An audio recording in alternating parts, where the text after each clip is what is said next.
Everybody ready? Good evening, everybody. My name is Jason Grady. I'd like to call this meeting in order. This is the Inland and Wetlands Commission of Monroe. It is November the 7th, and it is currently 7:02. The first order of business is always the Pledge of Allegiance. Please stand.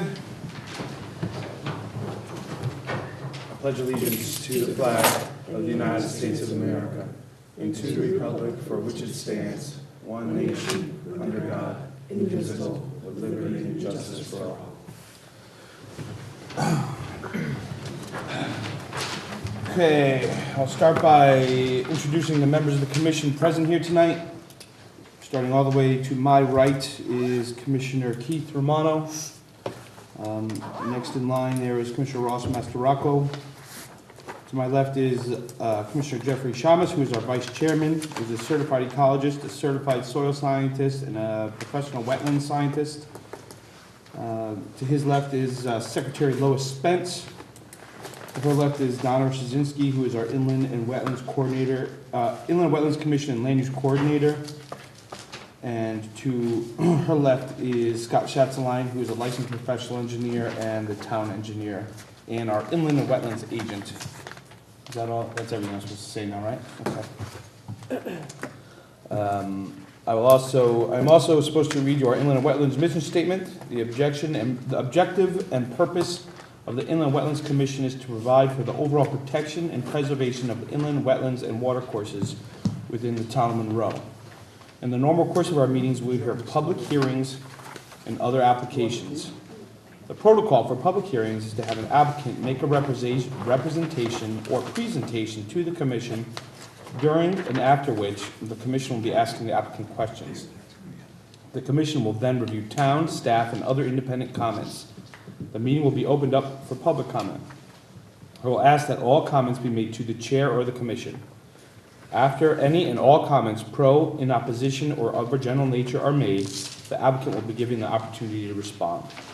It is not necessary that the applicant respond, but generally in their best interest to do so. There will be no further opportunity for new questions unless new material is entered in as evidence or testimony during their response. Please keep any and all comments, pro and con, specific to inland and wetlands related matters. Other applications that do not involve a public hearing will follow a similar format, with the exception that there will be no public comments allowed. The meeting follows our published agenda, which is on the front table in green, should anybody want a copy, unless otherwise amended.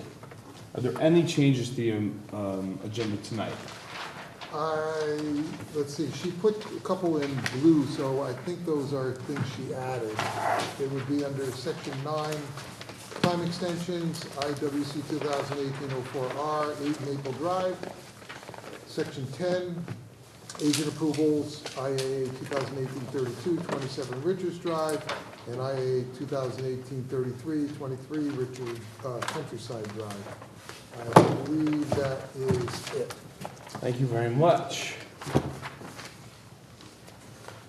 Okay, did pledge of allegiance to roll call. Now is a period of reserved in our agenda for public participation. This is a time when anybody here can make a comment of inland and wetland specific matters, but nothing that appears on our agenda tonight. Hearing none. Moving forward to subdivision report and recommendation to P&Z Commission, IWC 2018-11, 104 Elm Street, CT Houses LLC, care of Paul, I always want to say duh, and I know it's not duh, so I apologize. Removal of stockpile material in a regulated area and subdivision referral, continued from our October 10th meeting that was tabled on our last meeting. This also appears as a regular meeting. Good evening. Just for the record, you want to just stress that you're doing both at the same time. Yes, we are doing both at the same time, the referral, subdivision report and recommendation, as well as the regular meeting. And for the record, I did listen to the tape. Thank you, Commissioner Spence. Let the record reflect that Commissioner Spence caught up to speed, but she was not at that meeting.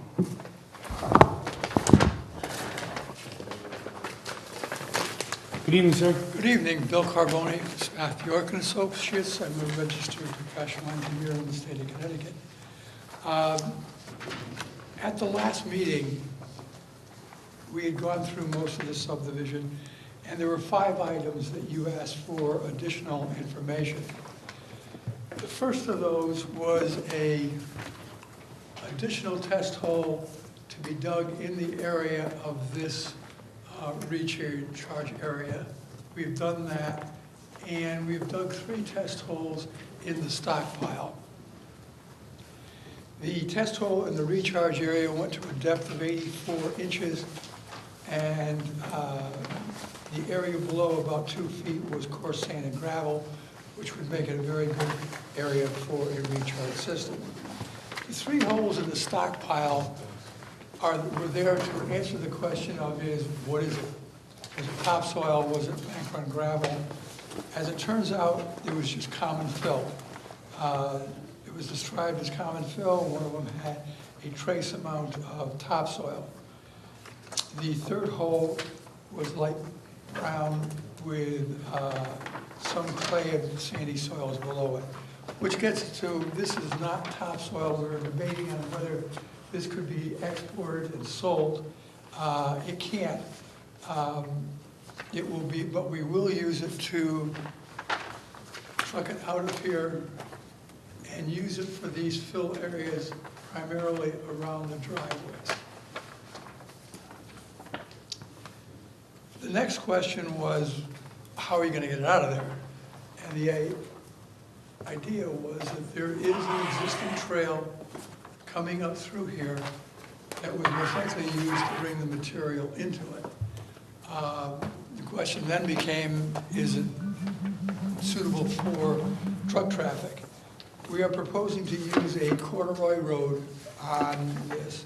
A corduroy road is basically tree trunks laid side by side, and it creates a much larger surface area for the trucks, and it will be sufficient for the trucks that are coming out of there to take it out. The last 2 items that was requested was a planting plan for the area where the stockpile currently is, and where this area in here that's outside the tree line and listed on the surveying drawing as a lawn area. Bill Kenny has prepared a plan, and I'll let him introduce it or explain it.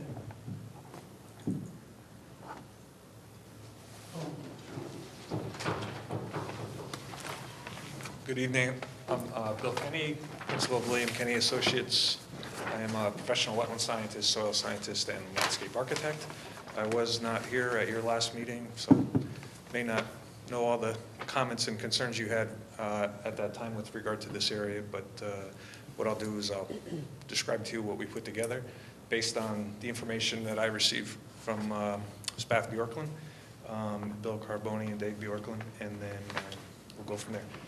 So as Bill pointed out, we understand that the concern was to restore, revegetate this area where the stockpile is being removed, and also the area of lawn in a way that would help to diminish the potential for invasive plants to take over that area and restore it to a natural habitat.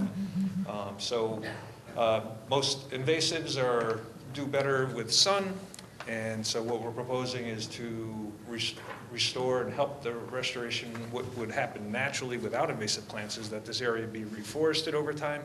So we're coming in with sapling trees and putting an abundance of trees in this area. Many of them are early successional trees, which are faster growing and sun loving. They don't take as much shade, but they'll grow very quickly to help establish shade in this area, and thereby diminish the potential for invasive plants to emerge. On the ground plane, we're proposing a meadow planting to also thickly vegetate the ground plane and help to minimize the potential for invasive seeds to get to the soil and to get established there as well. So the trees are for shading if the plants get established. The meadow is to diminish the potential for the plants to get established. And to give these trees an opportunity to get going, we have proposed a 3-year management plan to monitor this area a couple times a year, and if invasive plants do become established, to remove them, to control those invasives, and allow these trees to grow uninhibited from invasive vines and so forth. So there are 8 different tree species, a total of 32 trees. And if you have any questions, I'd be pleased to attempt to answer them.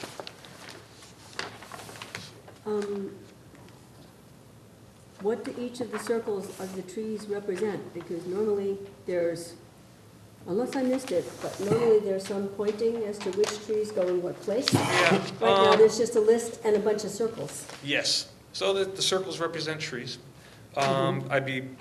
We, in this situation, would just have them randomly located in this area, and we're pleased to call out each one individually if you'd like. We could add Well, that's what we normally do, and I think that might be easier for the person who's Yeah. checking out the property to see. So Right. it would be my opinion that I think it would be a good idea to place them on the plan. Sure. There isn't a particular, sometimes there's features on the landscape that say you should plant, like for example, if we were planting in both wetland and non-wetland areas, then we'd certainly want to distinguish between them. Or if there was a higher, drier rock outcrop that wanted a tree that was more drought tolerant, we'd want to. Because this was pretty similar growing conditions throughout, we weren't as concerned with that, but we're pleased to add that information. I have a question. Sorry if I ask. Yes. Okay. Hi, Bill. Hey, Jeff. So on your plan, doesn't necessarily show like a silk fence line around it. Looking at the Strathbjorkland plan, they do have a silk fence, and they have a what appears to be, I guess, a fence. I don't think it shows up in the legend, but there's a line with an X going down the property on the right-hand side. I don't think the legend has that particular symbol, but I'm assuming that's a fence label. It's E1, I think, yeah.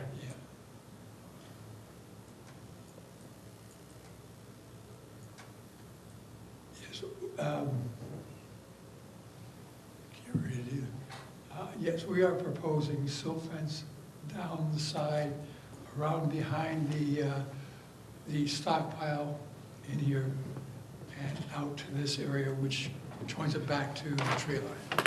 So that would include all the area with the plantings. There's no other work being done in this area other than planting the trees and shrubs. Okay. I mean, I would just suggest that the silk fence, because it's related to the work that's on the restoration plan,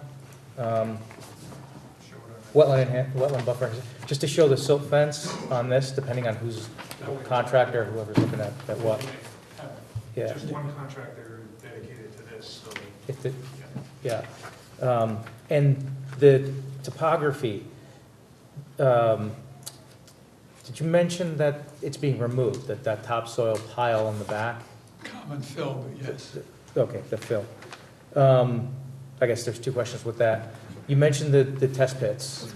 Yes. Did you submit the test pit data at all as far as what was found and how deep it That was done went? since the last meeting. That was not part of the original submittal.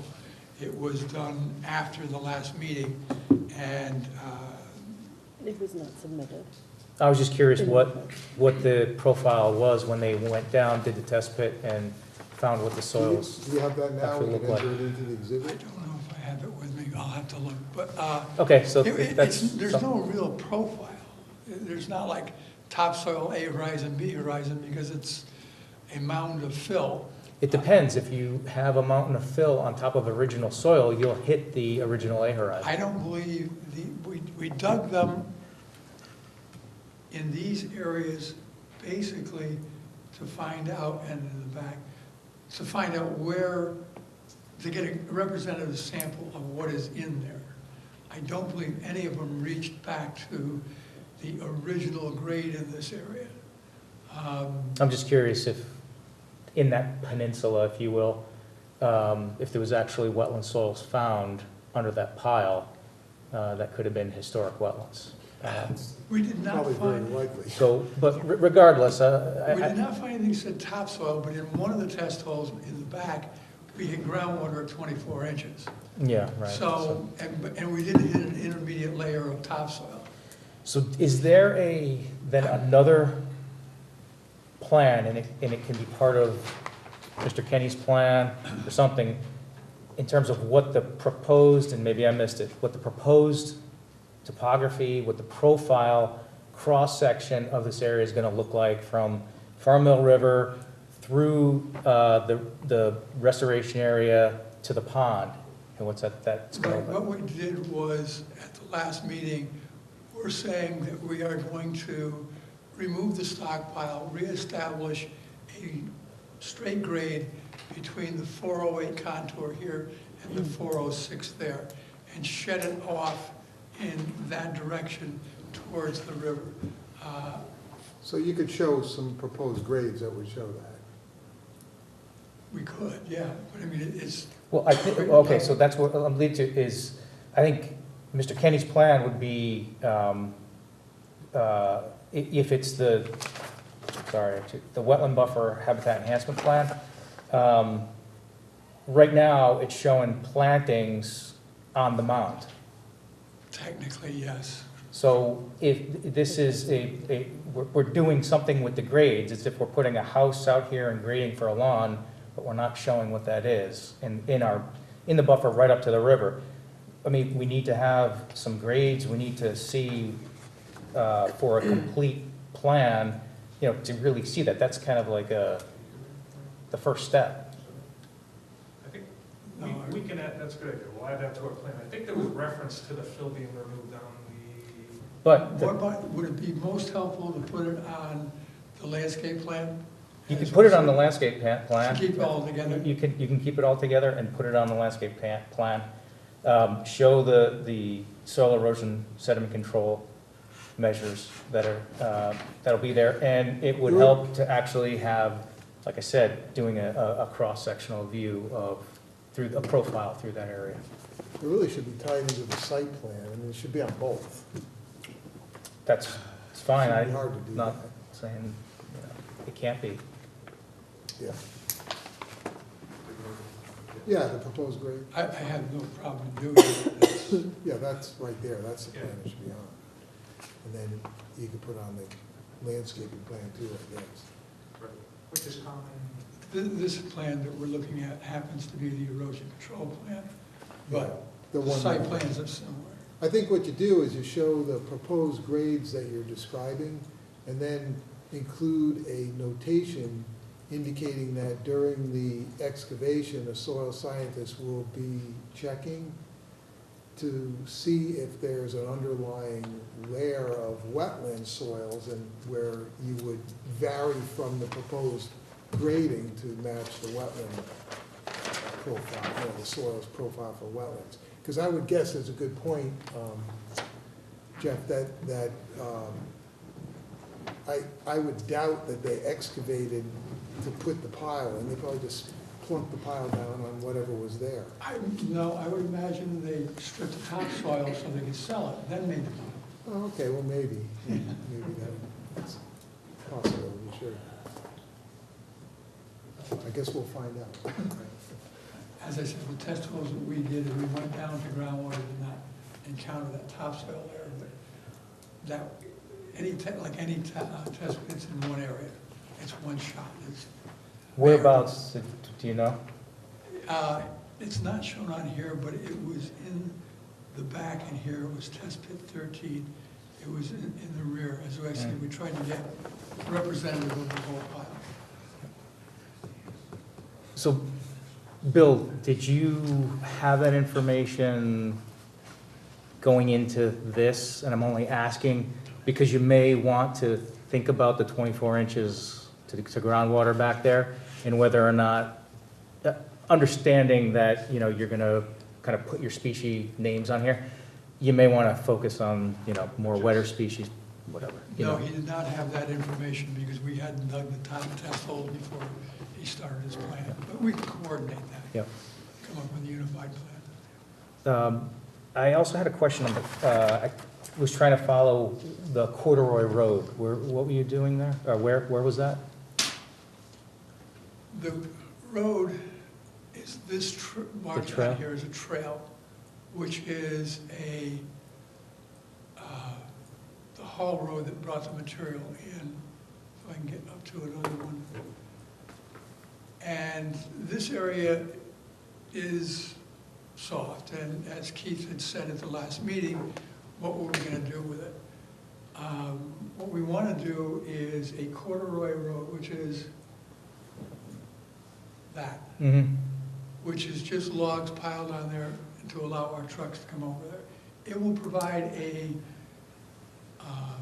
surface, a short-term road with sufficient structural to carry the trucks, which by our estimation will be about 3 days of hauling out of there to get that 1,000 yards of material out.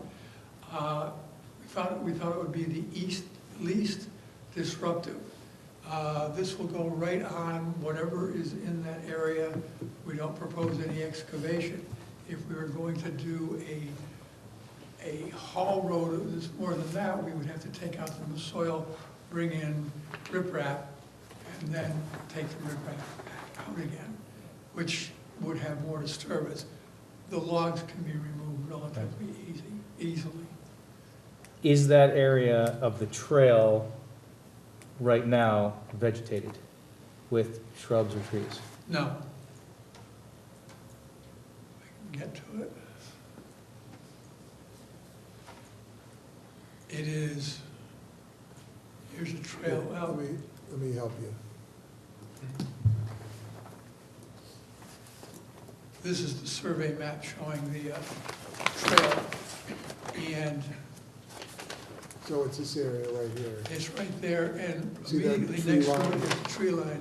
Tree And line that's- is here. Right, Yep. and here. and that, so no, it is in a Okay. open area, let's call it. So when you're revising the plan to show the test pit location and the test pit data, you'll also then, I'm assuming, show where your proposed corduroy road is going to be on one of these plans? And what the specifications are going to be, so the contractor knows what they have to do out there? Let me, if I can get to the next plan.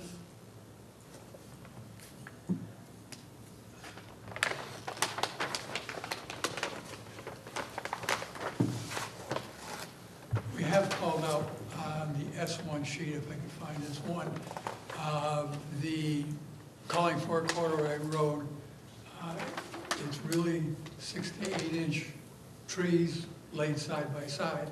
We're hoping that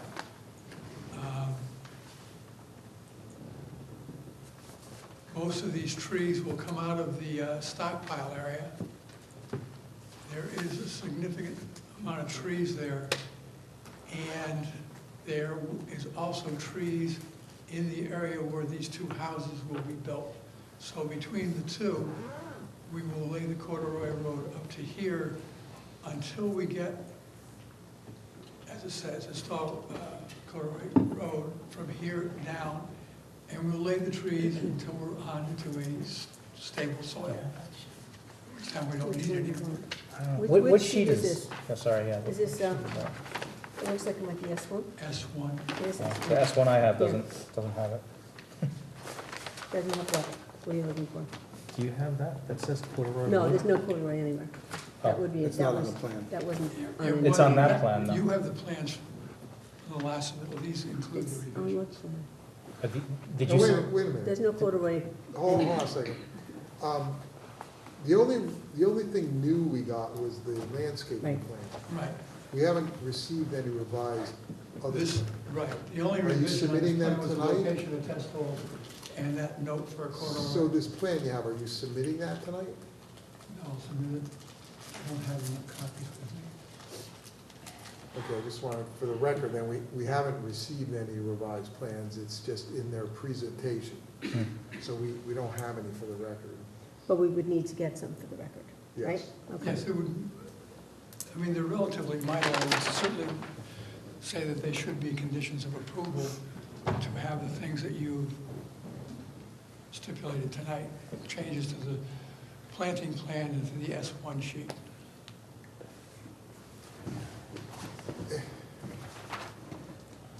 What was that? Well, I'm just, I'm just. I would like to see it on the plan just so that I so know surprised exactly that where we that get- corduroy is going. I mean, you guys know that you've been doing this a while. You know that when you revise plans, we have to have them for the record, and we should have them ahead of time so they can be reviewed.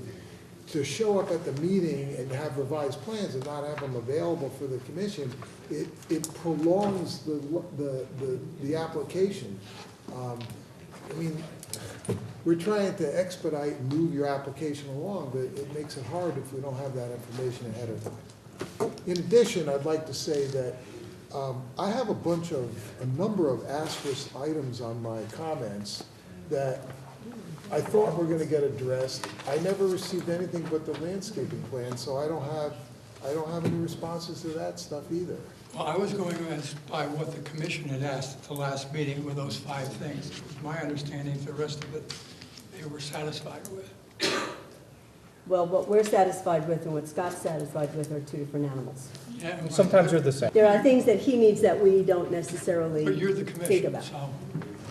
And he's the staff for the commission, right? Yes, So he's our he's spokesman. got technical information, engineering comments, floodplain, and, the plans are not complete yet from what we're talking about tonight.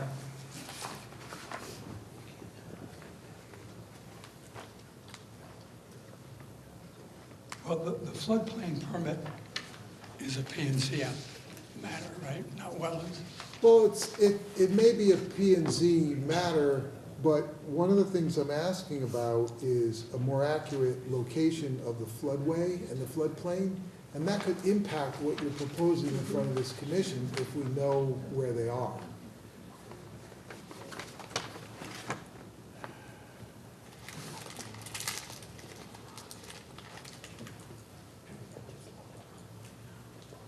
I believe the record map.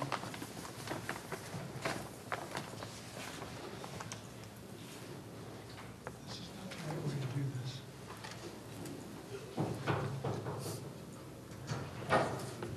This one? No, I'm looking at this. This is the survey map. And it shows the flood line on it. Right, that's not accurate. I explained that at the last meeting. That flood line is a pictorial representation of what the map shows. That's not the floodplain. Floodplain's taken off the flood study. You have to take it off the profiles. You extrapolate it off the elevation off the profiles, and it follows a contour line. The floodway is taken off of the FEMA map pictorially. So you scale the floodway off the FEMA map, but the floodplain is taken off by site-specific elevations. And I don't think either one is shown accurately, and I asked that that be done so that we would have that accurate information, because one of the things I'm wondering about is in the corner where the fill is, I'm wondering how that all fits into the floodway and what has to be done and all that. I mean, that should be shown to them before they, even though, yeah, you're right, the permit itself comes afterward.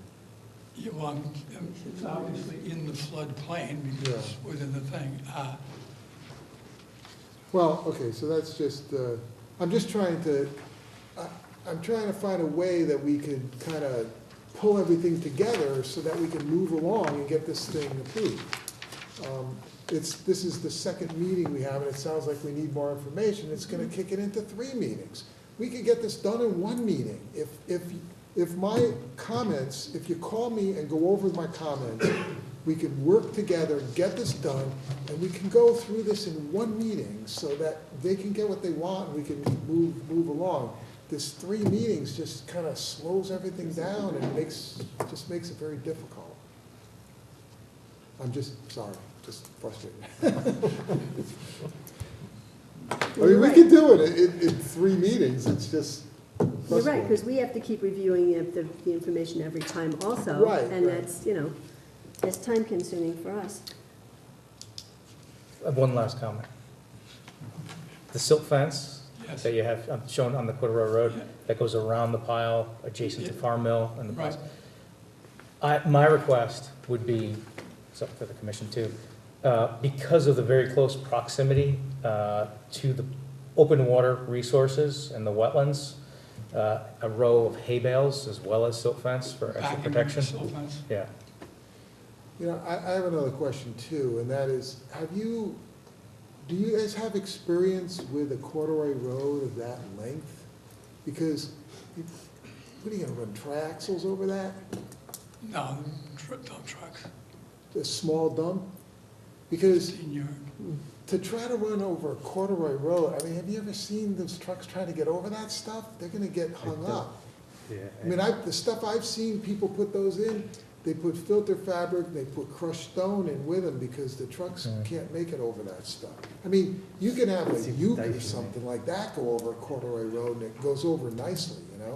But you try to put a roadworthy dump truck on it, Well, They're gonna be- have we done it before? Yes, once, and I can't remember the project, was on Garter Road 15 or 20 years ago, and they constructed a corduroy road for bringing machinery in, not taking yeah, like to stuff bring the out. machinery in, or if it's a short distance. No, Those would be that was a heavy very trucks. long road. Like Oh, that's heavy tough. loaded trucks with Like, those would fill be trying pretty to get heavy over that trucks coming stuff. out.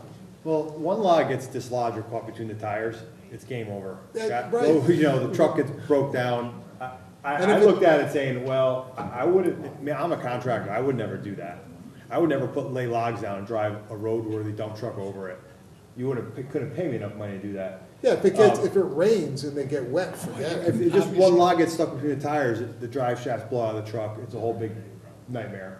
And I then mean, the other it thing sounds about that great was, on paper. you know, they might be used for haul trucks. You know, it would work if you had like a haul truck, which is, an off-highway, 5-foot high tire thing that's all-wheel drive, Yeah, and like just a needs Ute. something to get a little grip, Are but those longer trucks or?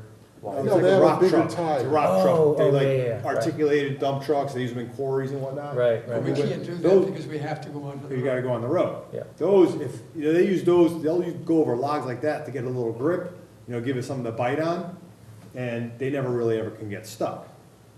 That's where, I don't know. The alternative is to excavate the topsoil, put down riprap, and have them drive on the riprap.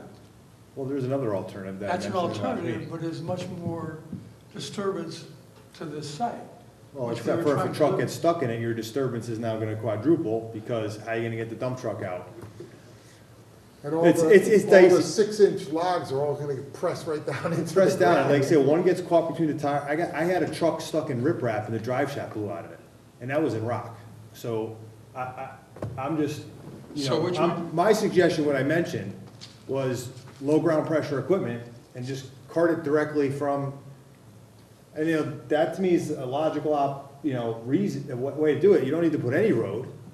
Just, you gotta get like maybe 2 or 3 rubber track Bobcats for a week and just bring it directly to where it's gonna go and dump it there. Maybe 2, I don't know. I don't know how you know what the volume is, but, Well, the volume is about 1,000 yards, so it'd probably take and a Bobcat is 1 yard. 1 yard, so we're talking about 1,000 trips. Yeah, That's a little bit of disturbance down there too. yeah, but if it's just low ground pressure, the machine's gonna weigh 12,000 pounds fully loaded. It's gonna go across, it's gonna be one road, they could restore it when they're done. It's not That's gonna a get whole other stuck. application. Another alternative, go I ahead. mean, what I've seen for something like that is a geogrid. You put a geogrid down and you put in 2-inch crushed rock, like a 2-inch, something you can drive over. And then when you come out, you gotta scrape the stuff out as you come. But I just, corduroy sounds great. I mean, you could use that for a stream crossing or a short section for equipment or something, but to run trucks, roadworthy trucks over it, I just don't see it being practical. There are fabricated versions of that where they're actual landscape timbers, heavy-duty 12x12s that are Come in a mat, yeah. coming a mat. They're squared off. Yes, squared off. Yeah. And like they use them, I don't know if anyone had seen the dredging of the ponds in Milford that were done last winter. They used them there, had 10 wheels. Yeah, they're timber, large timber, You and just lay 'em down. they're locked together in a mat. Yes, yes. They're tied together with chains or Bars or, yeah, and they come in mats, and you gotta have a big excavator to put them in place. Yeah. We're gonna have a big excavator to take the material out. But- Scott, I have a question for you. So it sounds like this is, if you think about it, the access in and out is immediately adjacent to the ponds and to wetlands. And And the it's property. likely driving over historic wetlands, talking about a quarter of a road or something. Right. Is the, do the means justify the end? Well, that's another thing you gotta look at, but that's one of the reasons why I wanna know where the floodway is, because the floodway is a prohibitive zone, and the floodway, if any portion of that is in the floodway, it must come out, whether you guys wanna leave it there or not, they gotta take it out. If it's the portions within the floodplain, theoretically can stay there if they have compensatory excavation elsewhere. So it's kind of important to know where the floodplain and the floodway are so Yeah. that we can answer your question. So if it's just in the floodplain, then they have to provide compensatory excavation, which would be easier than removing fill, because then they could just bring equipment in once, do that. Of course, they have to get rid of the material that they excavate, you know? So, it's not an easy answer. I have one more comment too. Bill, you had said that you believe it was imported? What? This material was imported and not dug when they made one of these ponds adjacent? From the Or you don't know material- for sure? No, we don't know for sure. We were I just not don't part see of this them. project. All I'm saying is that the material that we found in there, except in one test hole, did not look like the bottom of a pond. It's not bank run gravel, Yeah. which is what you would expect from the pond. Of course. Unless it was just an expansion of another pond just to make it bigger, and it wasn't a dredging, it was just an expansion, because the only thing, the question in my mind is that, what would the financial advantage be of building a haul road into a property to dump 1,000 yards of fill?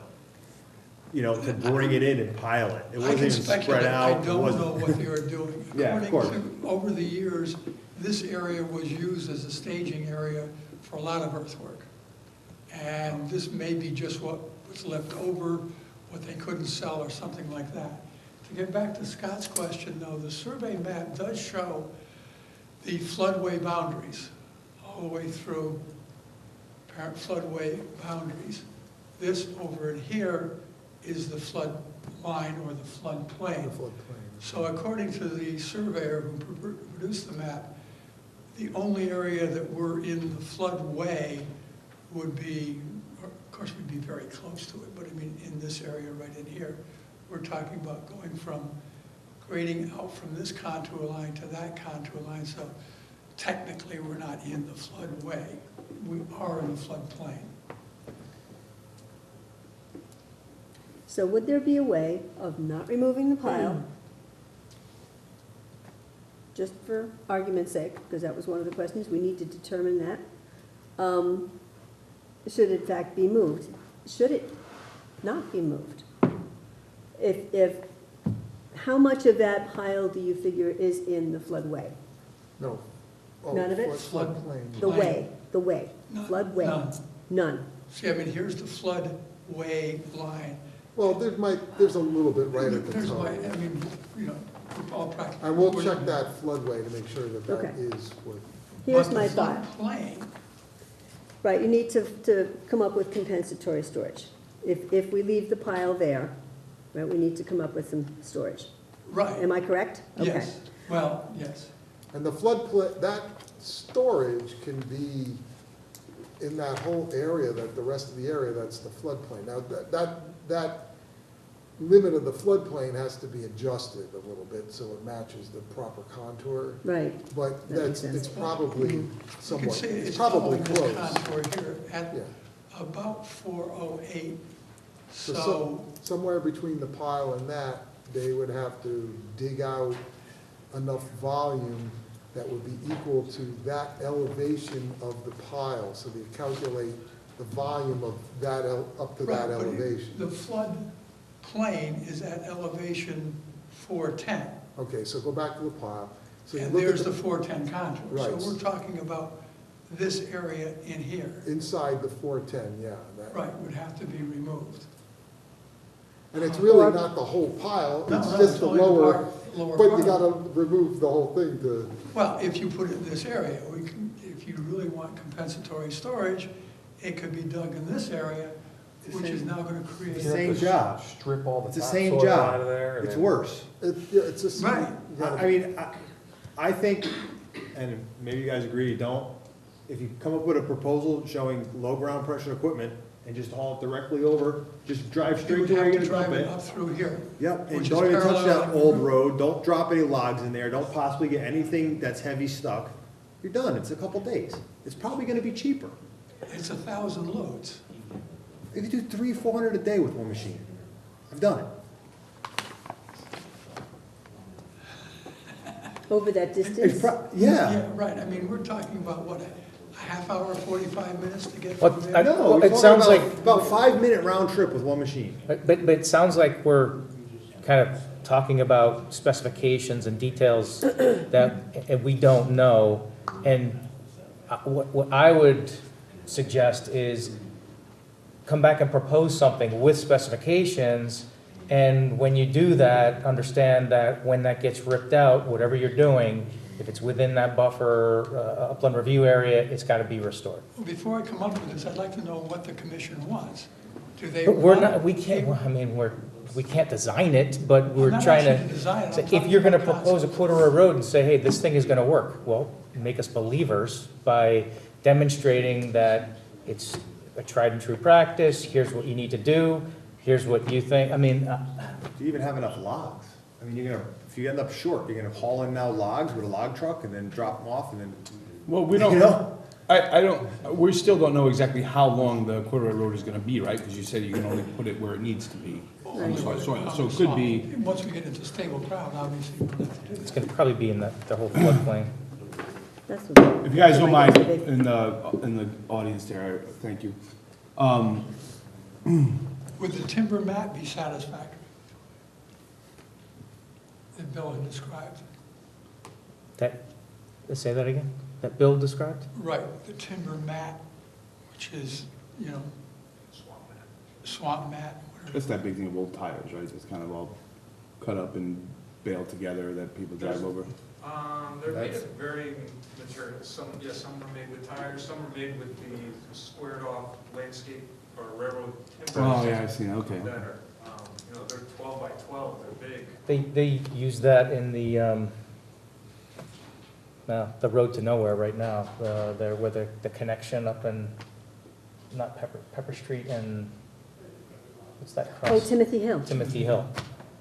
Some of their crossings are using that. Yeah, And it's a large timber, It's a large timber mat. yeah, and they're tied together. I mean, Yeah. it's really up to the applicant to find a system that they feel will work and that will suit their needs. I mean, it could be an expensive deal depending on what is picked, but I think all the commission's saying is that the corduroy road doesn't sound like something that'll be working for roadworthy trucks.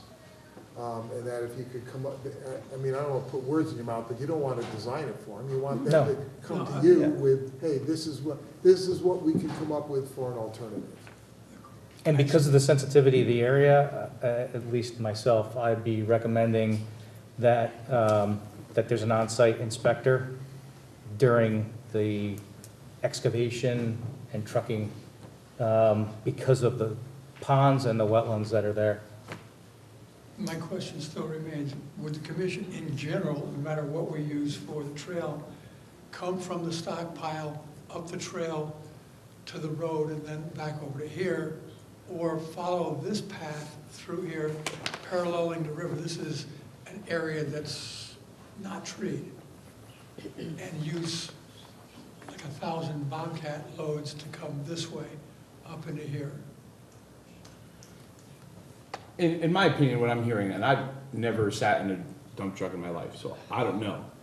But if you're telling me that you can get dump trucks in and out of that trail, disturbing that area any further besides laying whatever you're laying down there, then, and that's what you guys are proposing and it's feasible, then okay. But I guess from what I'm hearing is it doesn't sound like, I mean, have you spoken to your contractor about driving his trucks over that, over a bunch of, No, there's no contractor for this site yet. you don't know yet? Okay.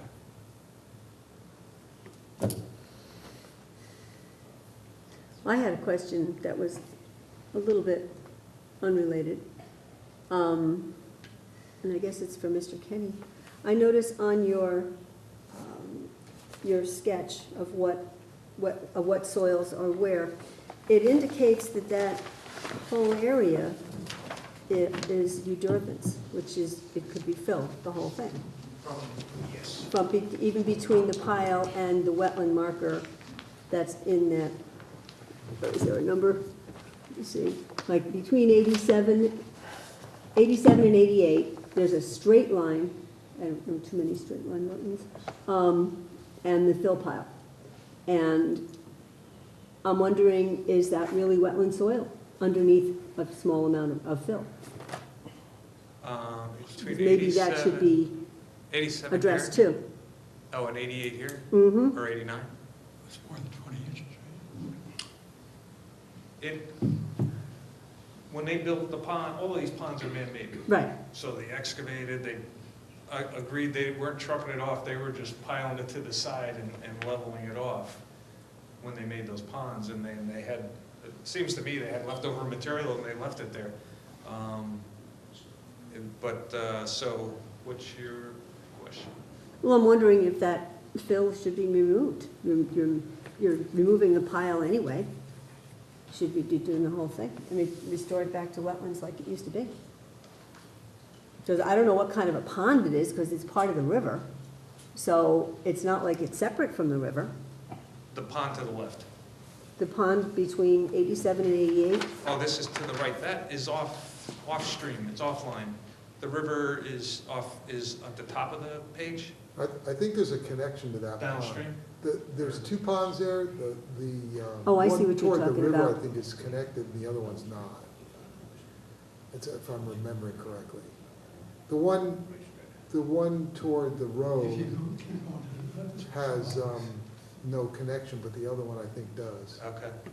Where's the regional map that you had? Is that this I one? think that's, I think, they're definitely man-made. Yeah. oh yeah. Yeah. Yeah. So whether or not, we did not determine whether or not there were buried wetland soils beneath that. You go down, you know, when you remove the pile, you can certainly excavate down a little bit more and make wetlands. I'm not sure, I wasn't here at the last meeting. Is the purpose of removing the fill strictly related to the floodway? I'm getting that this evening, and It was kind of both, it was that, and that was really what's driving it, I think. right. But the fact that it's a pile of fill in the regulated area. Now, the commission is typically, if there's fill in an upland review area, you know, again, speaking for the commission, most of the time, they're not as concerned about removing it as they are when there's fill in a wetland, you know? So, because the fill in an upland review area, the upland review area is more about the buffer that was lost, not so much the grade that's there, you know? But what kicks this one into a higher level of concern is the fact that it's in the floodplain and it needs to be permitted and, you know, needs the compensatory volume and all that stuff. And possibly some of it could be in the floodway, no? Well, yeah, I mean, he's addressed that tonight, and I just have to double check the floodway, but assuming that's correct, then it looks like they're gonna be okay with the floodway. I haven't done any research. Do we know when the ponds were made, how long ago that was? I haven't done the research. I assume it was decades ago. Yeah, it was late 80s or so. Oh. Using basically Google Earth, they have a historic. Yeah, I think we went through that, and it was just after the adoption of the regulations, if I'm remembering correctly. Give or take, yes. Yeah. So it was a while ago, but it should have been something regulated. So I don't know, I just think you should go back and talk to a contractor. Usually is a good idea to find out what they suggest that they would use to get in there to do that. And then come back to the commission and tell them whether you want to pursue that, or whether you want to look at equipment, different equipment that you can bring it up a different way, off-road stuff. You know. It just, I'm concerned because it gets approved, and then you're out there doing the work, and then first thing the contractor does, come to us and say, I can't do it this way, I gotta do it that way. And then the whole thing changes, and now we're back before the commission again, and all kinds of problems. You might as well resolve the problems before you start, you know?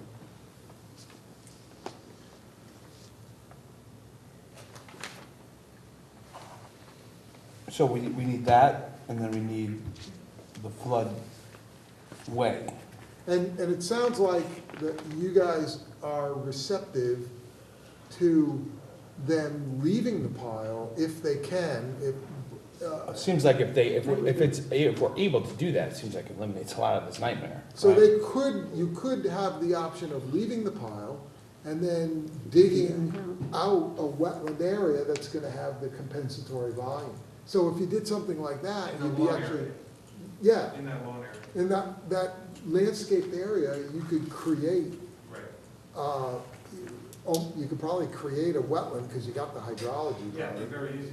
Yeah, and, We would be talking about most likely excavating front of it, yeah, in like- this area adjacent to the stream. And how about the finger next to the pile, in between the pile like and a- the pond? like This a area peninsula coming in here like this. You know, this area in here could be excavated for your compensatory volume, and then you could put in the proper vegetation, you're gonna end up with probably a wetland when you're done. Oh, certainly. You know, so you get And the a taller bonus of a stockpile. wetland. And the what? Taller stockpile. And you throw this stuff on the stockpile, so you don't have to transport it anywhere. So you put a corduroy road on there, to bring in some equipment to do the excavation, and, I Then mean. you gotta get rid of that material though, right? No, Just no, take right it on off top the of the stockpile. They could dig this out and throw it on top of the stockpile, because the only, Yeah, but No. then you lose all the greenery Oh, that's the- on Yeah, there. they Stockpile. gotta clear the trees And you anyways have to and plant the revegetate the pile. pile. the what? Then they gotta revegetate the But they pile, could because put they'll it- kill they all could- vegetation on it. They could add to this pile or whatever, well, you don't wanna add to it, because. Wasn't there also an aesthetic value to removing the pile? You're gonna develop this property, put 3 houses, or renovate a house, do they wanna Not see a back big there. pile of dirt with No, no, all it's- sorts of crazy plants It's growing well on it? vegetated, Yeah, it's not gonna If you bother. look at the pictures, it looks like just a knoll in the woods. I was asking a question if there was an aesthetic value to doing this. I think you got a lot of food for thought, you should go back and. Yeah, the bigger problem is, what does the commission want? That's what it looks like now. That's what it looks like. Yeah, and you'll That's think the someone's plan. gonna buy That's the that house and maybe someday be like, oh man, that looks like hell, I'd like to see the river behind it. You know, that's what I'm saying, it's like, there's a stream, people wanna see water, they like to hear it. So you got a big pile of garbage that, you know, But that's all regulated, they can't just do that. no, I understand that. What I'm trying to say, is there an aesthetic value to the development to have the pile gone? Well, the aesthetic value to development, I think, takes a second place to driving trucks over a corduroy road that's not gonna work. Well, I agree it's not gonna work, So but there's it another would option. it would be less of an issue if, it might be, I'm not saying it definitely is, it might be less of an issue if we could leave the pile there. Instead of having to figure out this transportation nightmare, it would be less of a wetlands issue. I mean, this is the pile, but if you look at this is a more close-up view of the vegetation on that pile. And it's not particularly, so removing it and filling is a possibility. There's also, just to throw it out there for there's things called, they call them marukas. They hold about 5 or 6 yards, and they got rubber tracks. They're like little rubber track dump trucks. Just Not giving it to. road, What? not road, No, but they would go through that, travel through that lawn area with doing little disturbances, and they are almost impossible. They're like tanks. They really don't get stuck. Just giving you other envision that. information, that's all. Marukas, huh? They call them maruk, that's like a common name for them. I think step one is, do you need to remove the pile? Do you? Is that the question? Mhm. Do you need? Yeah, absolutely. If it has to happen, then all this discussion doesn't even matter. Right. Whether But you that's, need it or that's not. step one, right? Is no, I don't see that it has to. Unless It it's was in, this- We unless, were not proposing to remove it. This commission asked for it to be removed. So we it sounds tried like to come- it's gonna be more of a nightmare to remove it with what you're talking about, what we're talking about. Yes. And that's why, you know, But if Scott is saying we have to dig a depression to get compensatory storage for something that was done 30 years ago. Well, that's not his call, that's the, what, Army some Corps? regulations. That's regulations, that's not something that we have control over. I mean, because, yeah. So isn't that kind of like isn't that question shadowing over this whole thing right now? Yeah, Should that be answered first? Yes. yes. That's So let's step just do one. that. Mhm. Let's Step just one. get that answered first, and then we could. Well, I maybe think move that's this what along quicker. we're getting to. We'd like that answer, and then if we do have to, I think that the second part of that, so we don't have to drag this out for yet another meeting. I think we actually talked about that in the previous meeting, is that whole, whatever this issue is with this flood. Right, well, yes, and it was And there's no stated answer the yet. last But time that that was, we would but that was remove before this you and knew that the grade road this was unstable. across to your level. And that would eliminate any compensatory storage or, the fill or anything else. But it is a large disturbance. We're talking about 1,000 yards of material that would have to be removed. We don't need 1,000 yards of compensatory storage. It would be, It would just be the square footage of it sitting there. that's below elevation 410. Unfortunately, we Yeah. can't take that part and leave the top. Above. Yeah, right, that's, Above, yeah. Well, I'm just looking at some of the areas. It seems to me that with the areas that Scott was talking about, and if you would eliminate that finger that goes to the right of the pile, if you were to make that back into wetlands, you've got a certain amount, because I think the contour there is 406, yes. and you have to bring it down to what, No, it's to get a volume. okay. All right, so I mean, by removing however many feet you need to get that down to wetland may give you some more volume. So it just, that finger bothers me. It shouldn't be there, it's obviously not real. No, I mean, those ponds are all Yeah, I man-made. understand. One of the other things, now this has nothing to do with FEMA or anything else. In the planting plan, there's no buffer, there's no intensified buffer that runs along the river.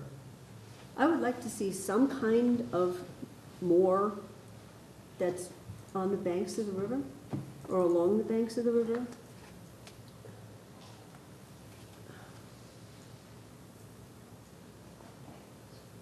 Well, maybe I'm all wet, but I'll just Well, I throw was just that looking out at the tree there. line, I mean, Or the whole thing becomes a forest over time. Well, shouldn't we buff up, bulk up that section until the forest becoming over time? We could be talking a lot of time. Should we be doing something a little bit more along that river? Well, it's not uncommon to have meadow areas up on the edge of a stream. It will be a meadow. When these trees go in, it's going to look primarily like a meadow with with trees. So it'll be a vegetated meadow habitat adjacent to the stream.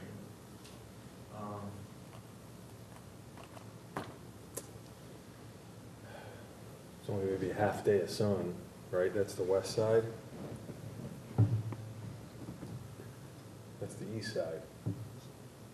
North No. side. No? Oh, No, it's west. Yeah, it's the west side. west of the river, right? The Yeah. sun comes over this way, So the afternoon sun will be hitting that spot. Where the trees are, Right, when they're initially planted, they're not gonna, Okay, it's whatever, I just wanted to throw it Afternoon out sun there, I will be wanted to see good, if, yeah. how the rest of the commission felt about it. Because it was something that had not been addressed previously. That's step 2, right?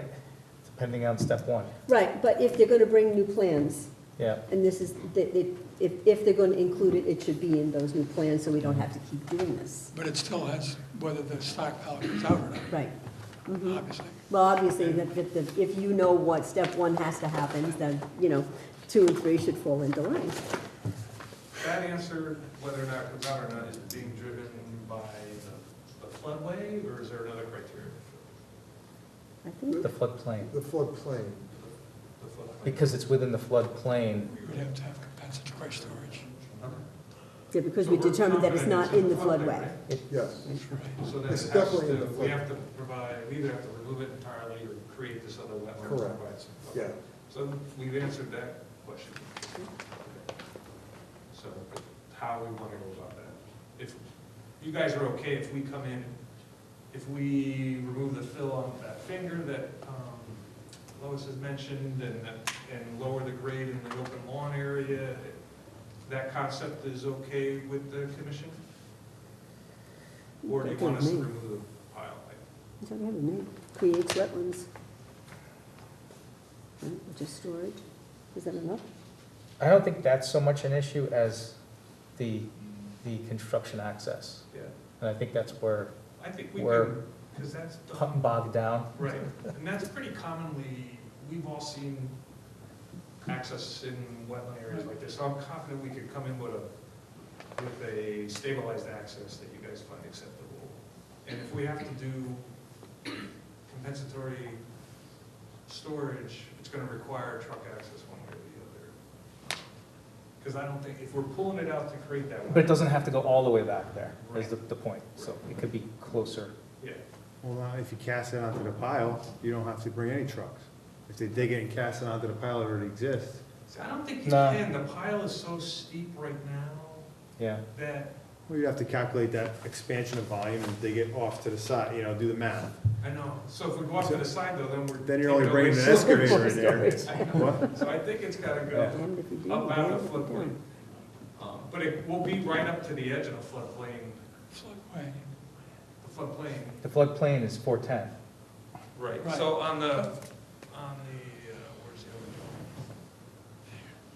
That's 410? It's not yours, it's there by itself. one? Okay. Go for the top. Oh, okay. So it's 410, so they just have to drop this to 410. Right. Mhm. So I think we have to get it up above this line here. No, no, Mhm. Are we gonna we be, have to be below the 410 line. We have to be, the excavation? compensatory Yes. storage has to be below, Right. So but when you But take you- that out, the It's- material you take out, you it have has to, to Be in the go either- uplands. has to be above the 410. 410 line. Right. Right, Or, and that- or on top of the pile. Which I think Which the is pile also is on too No, you don't want to Yeah. fill the pile. The pile's Right, it's right already- next to the river. We don't want any more piling on the And pile. it's stable. Because all you have is a fucking space on the top of that. You don't have much room. You said that, I didn't Pile know is what small. what if we extended the pile out in this direction and That then does the same do thing. Well, then you have to keep compensatory digging. storage right below it? You could do that, yes. But if you're doing that, then why not just remove the pile instead of creating? Because another if they separate- do that, they can, all they have to do is bring the equipment in. They don't have to move material with trucks. And so So if when they you- dig that out, where's that material gonna get casted? they could create a pile. So this, Right, Because- just- because that's here's what- I the just thing. repeated what he Here's the thing said. that you're not Yeah. seeing. And, The, when you add to the pile, it's only the bottom foot and a half that's in the floodplain. No, I The understand. rest of it is, that's where they can put the extra fill. So they could put it on this side of the pile, like right in here, right in this area. They could add, or wherever they want, they could add to the side and then vegetate it when they're done. The rest of the pile stays stable and vegetated the way it was. Elevation 410 comes all the way back to toe slope, correct? So they could excavate near the toe slope, the the amount that they need to, Right. and take that material and do something with it in the uplands, Yeah, they can Right. do that, there's a whole bunch of right? options. There's a- And that's not as intrusive because you're right on the slope of moderately well-drained soils versus, So, Right, they they just have have mul- to, they just have to get enough volume to equal that, what's underneath the Right. whole perimeter of the pond. right, So they've got multiple options, okay, and then there's also possibly aesthetic issue, and there's also the cost, so they really need to decide by talking to the like you said, contractor, don't pick the thing that's gonna cost twice as much as the other one. Right, Pick the one that's gonna be most cost effective, and then give us a plan of that. right. So Do you do it guys in need to- reverse. As long as You the guys commission need to feels do that your they would do thing, it. why don't you do that, why don't you schedule a meeting with me, come in and we'll go over it. If it looks like, and I should be able to tell if it looks like something that's gonna fly with them. You're hearing what they're receptive to. So you have a good idea that what they're kind of leaving quite a few options for you. As long as any of those options is satisfactory to the commission, we'll come up with it, yes.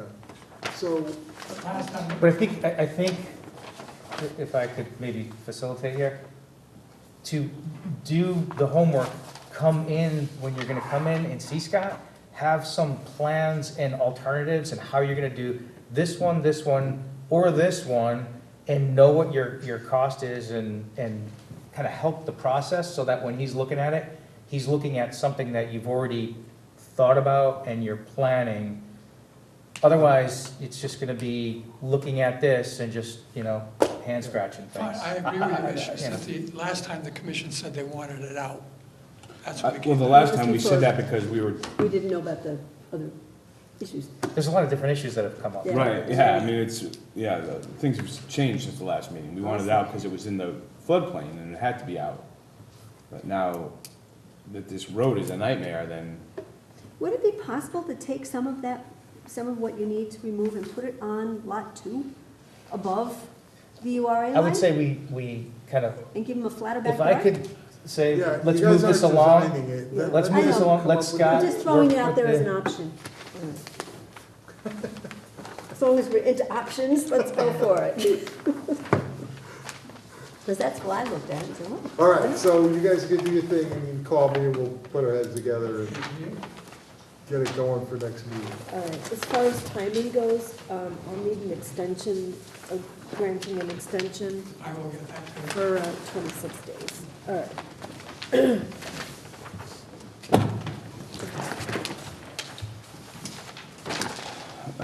moving on to public hearings, IWC 2018-12, 236 Turkey Roost Road, Cahill.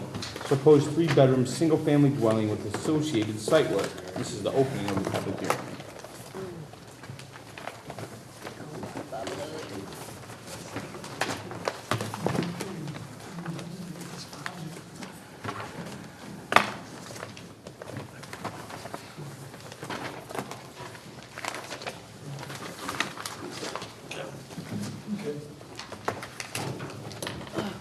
Hi, everybody.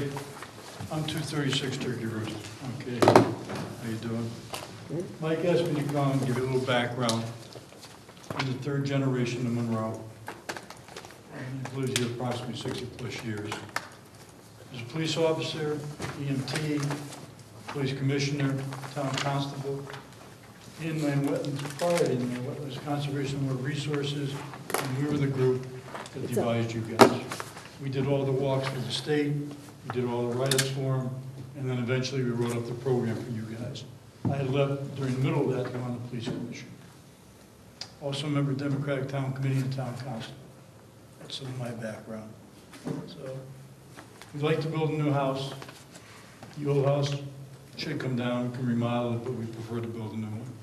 And I think the plans are pretty good, it looks pretty nice. I know what you guys do and go through, I just leave it to your discretion and take your guidance. Thank you.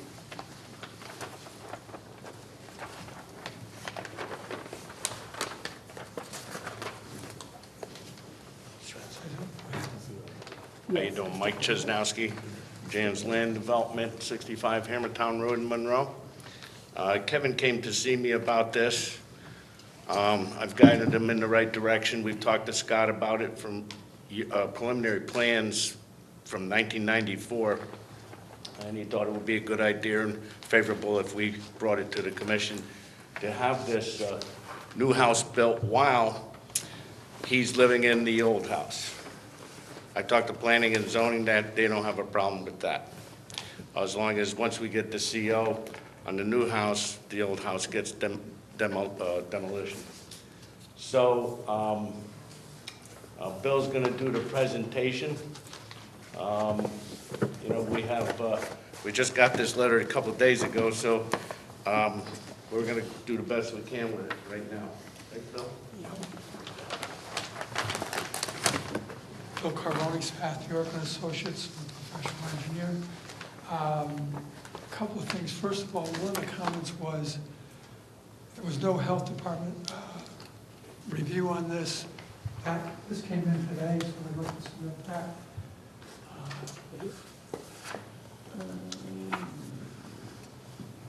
I think we gave that to them. Yeah, we got that.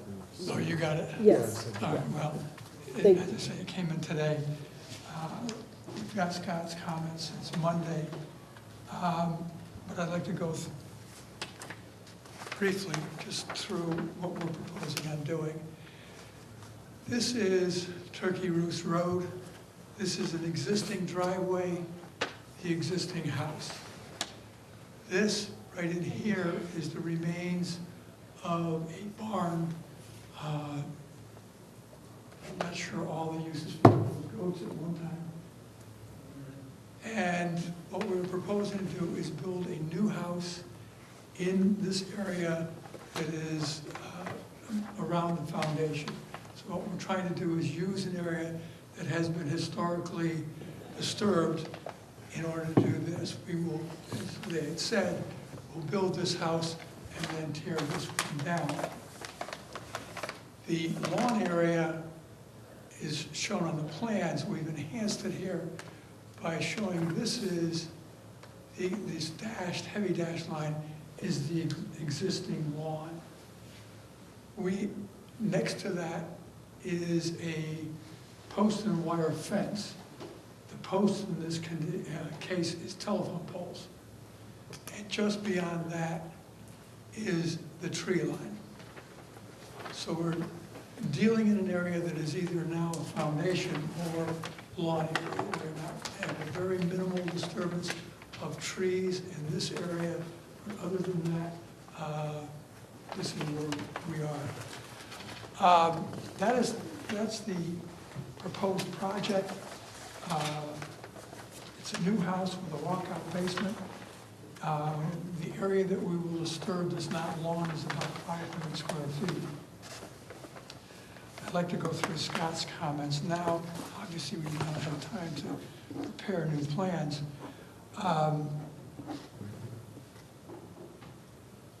The Aquarian Water Company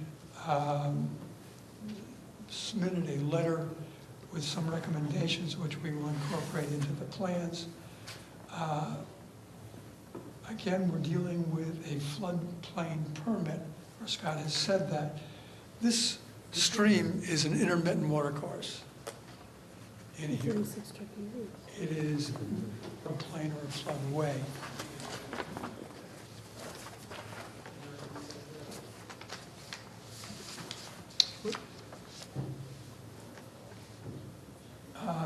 It was suggested that we should look at alternatives to what we have here. There are very few alternatives. What we have done by using the existing driveway in this house and remove that house, we will have a 7% reduction in the impervious area. Any other location of the house would have to be up in this area, which would require a longer driveway to get it. We have an existing septic system in here that we have to be 50 feet away from, and of course this is the building setback lines in here. So in order to maintain the house during construction, which is the plan and the desire of the thing, we would have to be up in this area, which would result in a larger amount of impervious area. We have to stay within Yeah, right.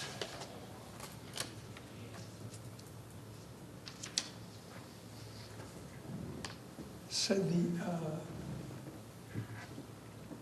lawn area is shown, should be shown on the survey map as it's shown. It is on the site plan, although I will admit it may not be the most clear and prominent thing on there. We have also shown, too, Scott has called for wetland markers. We have proposed them behind the fence along this area, because that's where any habitat would be. It would look something like that. These are the stakes we use for the conservation easements, driven into the ground, very sturdy, not easy to get out. And further, we'll put it behind the fence, so it will not be subject to removal or, you know, getting hit by anything. It was also suggested that there would be a buffer area in here. We don't have much room in there. This, if I can get to,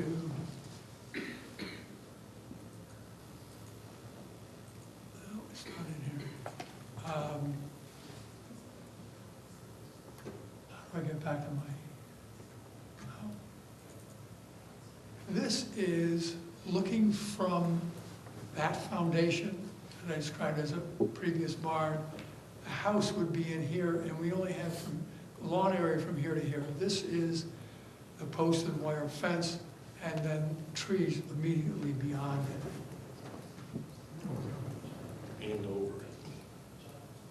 Just for orientation, this is the driveway coming off of Turkey Roost Road. That's the existing house. The new house would be over in here. Again, this is looking from the foundation back towards the existing house. As I say, this is surrounded by lawn area. This is the post and wire fence. This is a telephone pole that they cut down and put in there. They didn't even bother to take the numbers off of it, but it's a wire fence in there.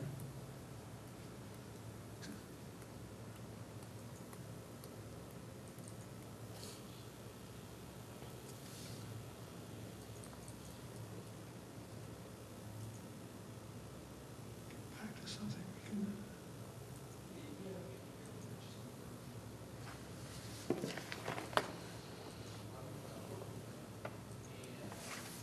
So we have to show, this is the end of the foundation, this is the house, there's a very small lawn area here. And putting buffer plantings in here, I don't think would particularly enhance the situation or anything else, because one of the ideas of a buffer planting is to protect the wetlands from encroachment. Then we have a very sturdy fence there to do that. Scott has asked for the recharge system.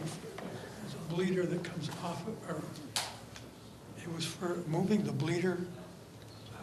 We can do that.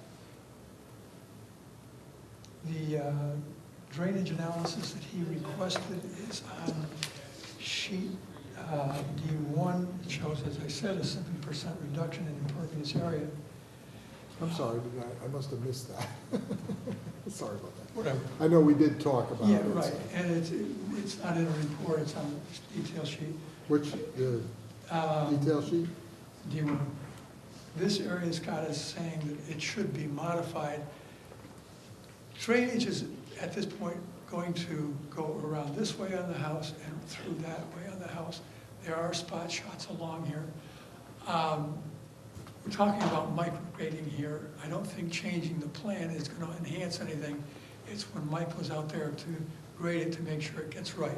And that, I believe, would be, you know, the concept is on here, and I believe that would be adequate for it.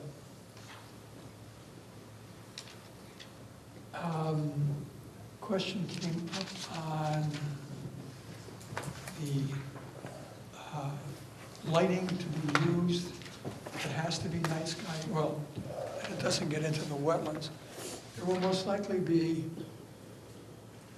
4 light fixtures, one at the front door, one at the corner here of the sidewalk, one over the garage door, and then one of the patio.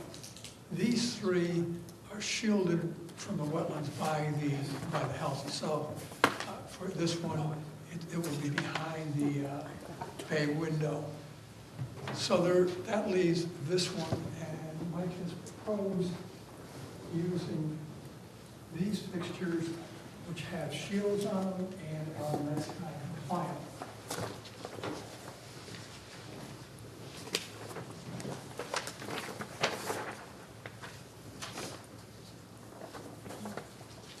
He asked for a wetlands marker to be added, and it has been on our plans, which we obviously haven't submitted to you since we didn't have time, has been added again to the detail sheet, and we have a visual aid here at the meeting.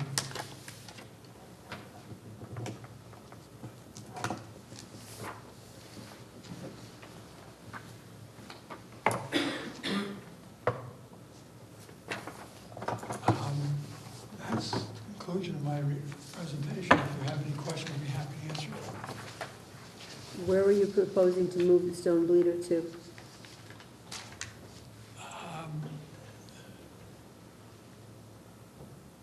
Gotta find out where it is now. It goes out of the front corner of the house.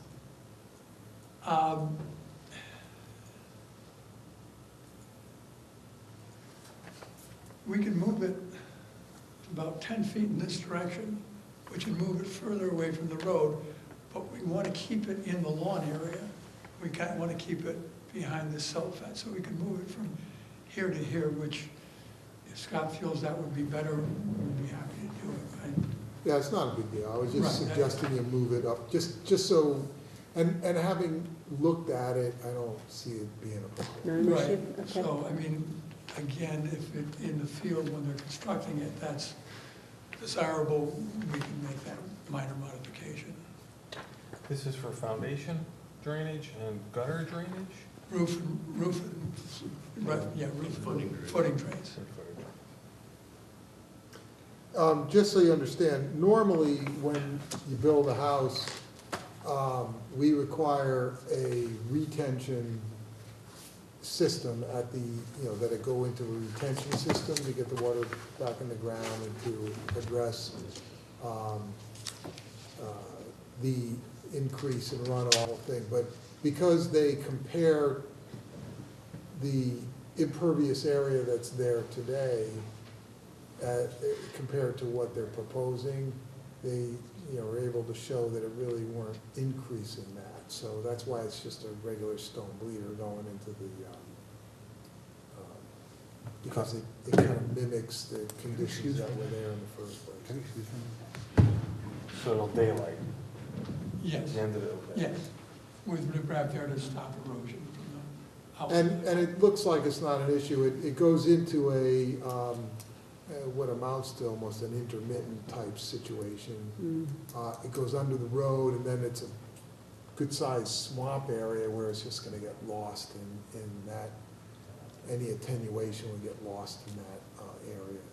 This is a 24-inch pipe that carries the stream underneath Turkey Roost Road. Then there's a similar pipe here from a on-road catch basin leading to a head wall.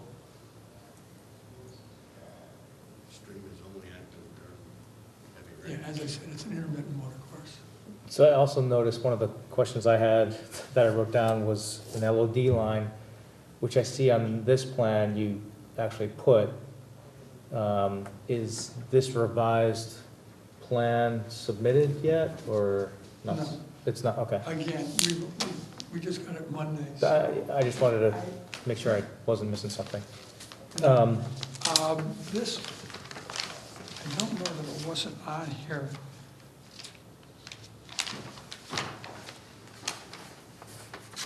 It is on the plans that were submitted. Yeah. all I have is S1, the site Right. plan. Right. If you look just beyond the bleeder, there's a silt fence line. Yeah. But there's not an LOD line. Oh, an LOD line, I'm sorry. Yeah, Yeah, we did add the Yeah, add that. LOD, we had the silt. that's good. That was my question, one of my questions. And Before you go on, Yeah. when you talk about LOD, one of my comments was that the limits of the proposed yard and lawn area. What I'm getting at there is, one of the problems we've been having with some of the plans is that it's not well understood what the limit of where the people who are gonna live in the house in the future, what the limit of their yard that they're gonna maintain is. And a lot of times it's the LOD line, sometimes it's not. I mean, obviously in this case, it's gonna be the fence line, Yes. right?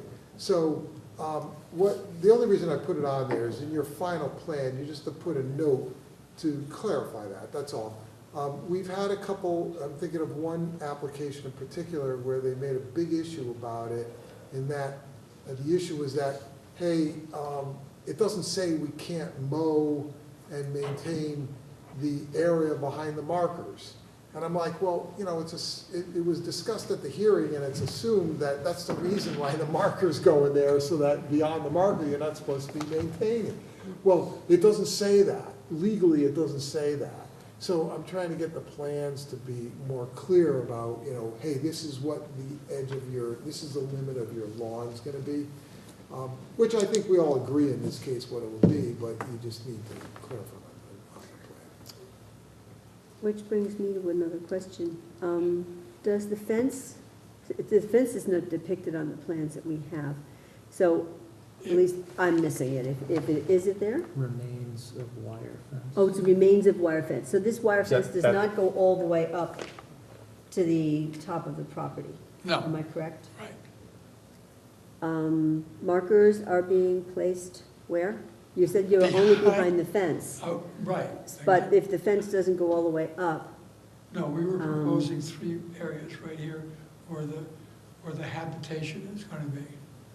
We weren't gonna continue them further up. Matter of fact, this is the tree line here. I was trying to keep the wetlands markers at the edge of the lawn area, I see. rather than continue, putting them in the middle of the woods. But there's lawn up above where the septic field is. Should there be Right, but another one? This is the Up tree there. line here. This is lawn, there's the tree line. So, Wait a minute. Yeah, so Bill, typically what they do is they'll put them along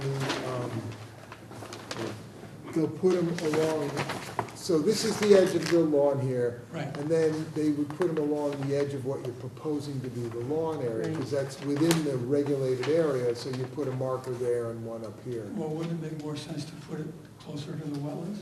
No, the No. purpose of it is to set the limit. In other words, that's why I asked, what is the limit of where you want to end the yard? If you're proposing to expand the yard over to here, then you put the markers over here. If you're proposing to leave the woods alone, and then you put the markers at the edge of the woods where you're gonna leave alone. I mean, Well, what we're showing here is, this is the LOD line, so we would need another marker here and here. yeah, like you need a marker like here maybe, and then one over here. Right. Now, looking at this wooded area here, it's not like virgin woods, it's just a bunch of trees that have been cleared underneath, and it's kind of been maintained. So Right. if you put a marker here and then one over here, what that tells the future occupant is that from this line this way, Yeah, they can maintain that. But these markers are supposed to kind of tell them, hey, this is a regulated area, don't go in here with any development. Right. Obviously, it's their property, they could use it, the kids can play there and whatever, you know. in the trees, yeah. All They right, so just we'll can't clear it. we'll put additional markers in there. Now, do you want the limit of lawn area or LOL on there? Yeah, it's a good question. I don't know, just a note saying limit of area to be, maintain future maintenance, or Or it could say something like, area beyond the markers to be left in a natural state, Just a note on the plans. yeah, a note on the plan that would clarify that. Okay. Excuse me. Go ahead.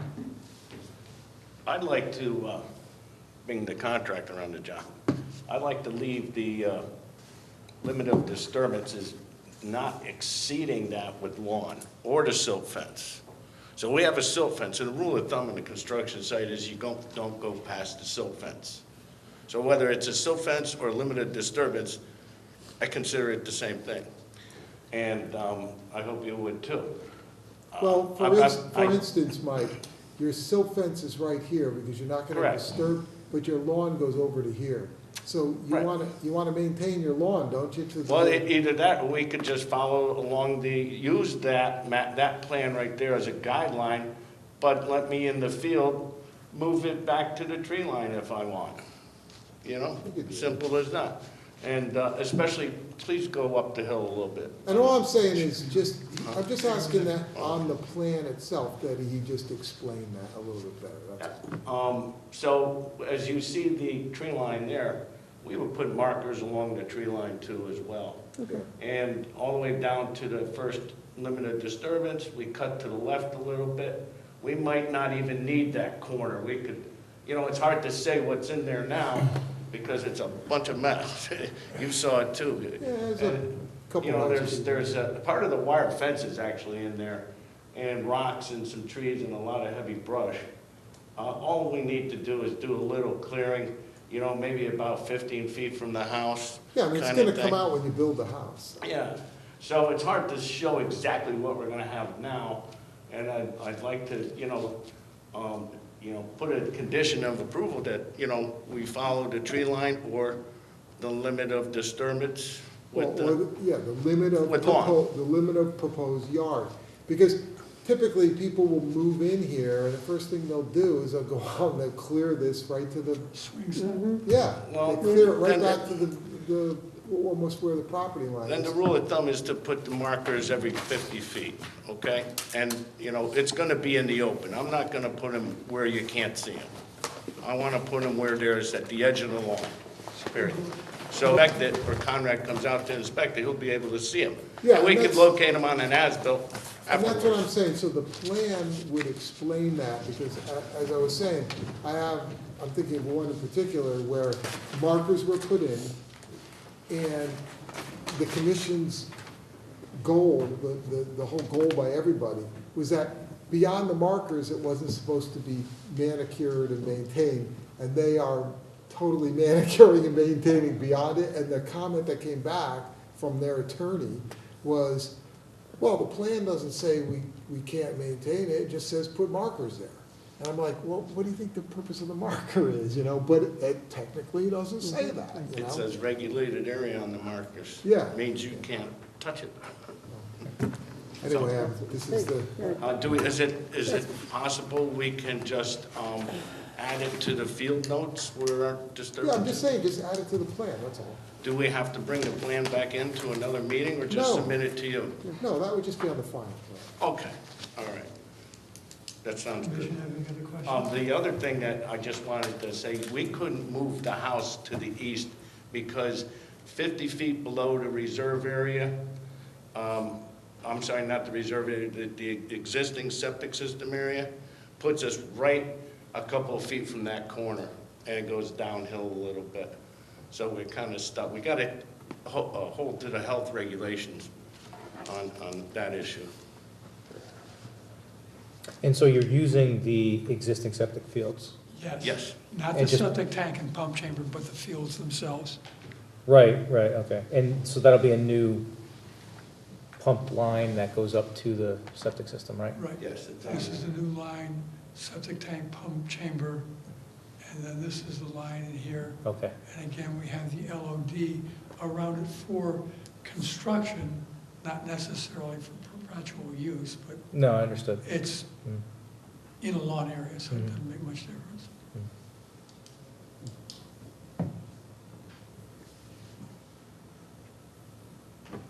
Okay, anything else from the commission?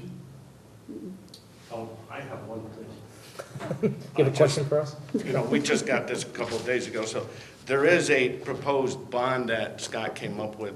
Am I correct? It's $7,000 a bond. Yeah, I don't know, somebody submitted it. I was assuming Bill did. Someone submitted it to me and I did my. You approved it? Yeah, I put Okay. that with my comments. So Okay. you have a copy of that? Yes, I do. Okay. And I just wanted to reiterate one thing, because I talked with planning and zoning, I consider everything, you know, connected. Because they were concerned about, you know, hey, show us a letter of sequence when we apply for a building permit for zoning purposes, where we're gonna be at the point of the demolishing.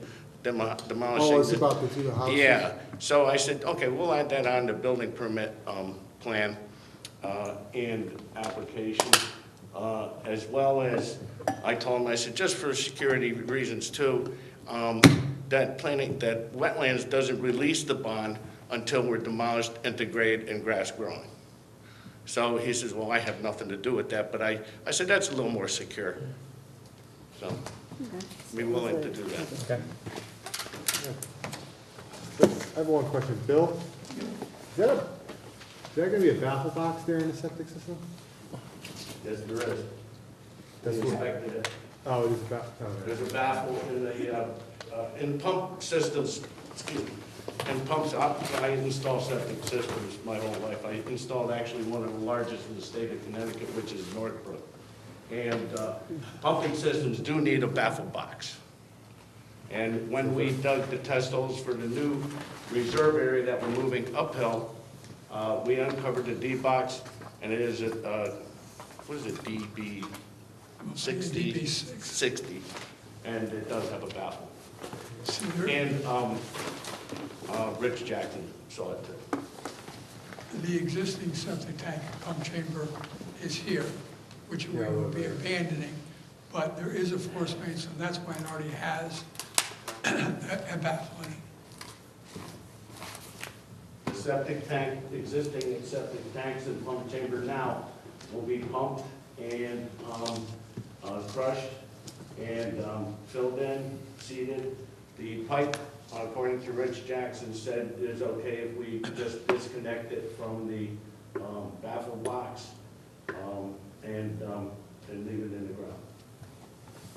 Are the existing concrete foundations or hauling off site? They're all hauling off site. You know, there's no place to put it unless I dig holes and bury it, and then then that doesn't work either. So, you know, it's only a few truckloads, it's not. Anything else And from, the driveway's in excellent shape. I mean, it's a good thing that it's there, and we don't want to disturb it, because, you know, once we start, you know, disturbing stuff on the hillside like that, the erosion control factor diminishes. So, you know, that works, and, you know, we've got stone walls on both sides. We're gonna do the silt fence all the way around. We're gonna be chipping some of those spruce trees up there, the branches, and I'm gonna also, we don't have to show it on the plan, but it's a rule of thumb for me in the field to put that near the silt, in front of the silt fence for heavy rains. During the periods of construction over the winter time, we actually do put several inches down over the front yard that isn't graded and seeded yet during construction. And that, the trucks, the contractor trucks coming in and out, delivery trucks, will not carry mud out into the street. Plus, we have a tracking pad that's in the plan too. I'm very, always concerned about siltation and erosion control. I consider my record is really good. I don't think you've had any, you know, serious complaints about me and all the work that I've done around wetlands, especially in the last few years. thank you, sir. Anything else from the commission? Nope. I'll hear, would you mind the exhibits, ma'am?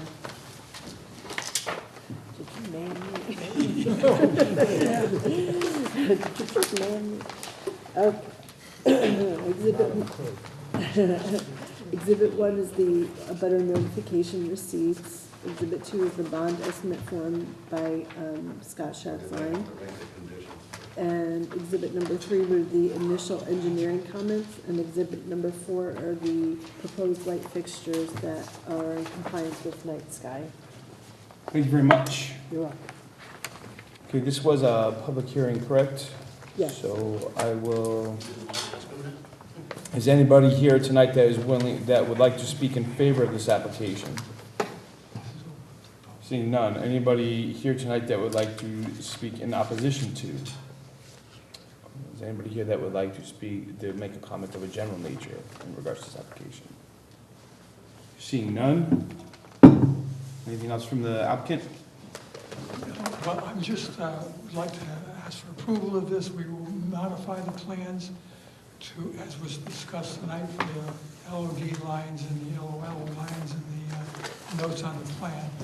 I guess what the applicant's question is, will you be voting on this tonight? We will deliberate.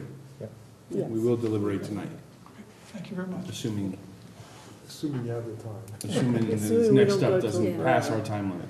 Okay. Okay, we will close Thank you this very hearing. much. Thank you. All right. Moving right along to enforcement. No, we have one Public more hearing. hearing. Oh, sorry. 71. I apologize. Up the street, IWC 2018-1371, Turkey Roost Road, Dunbar, solar panel installation. Sorry.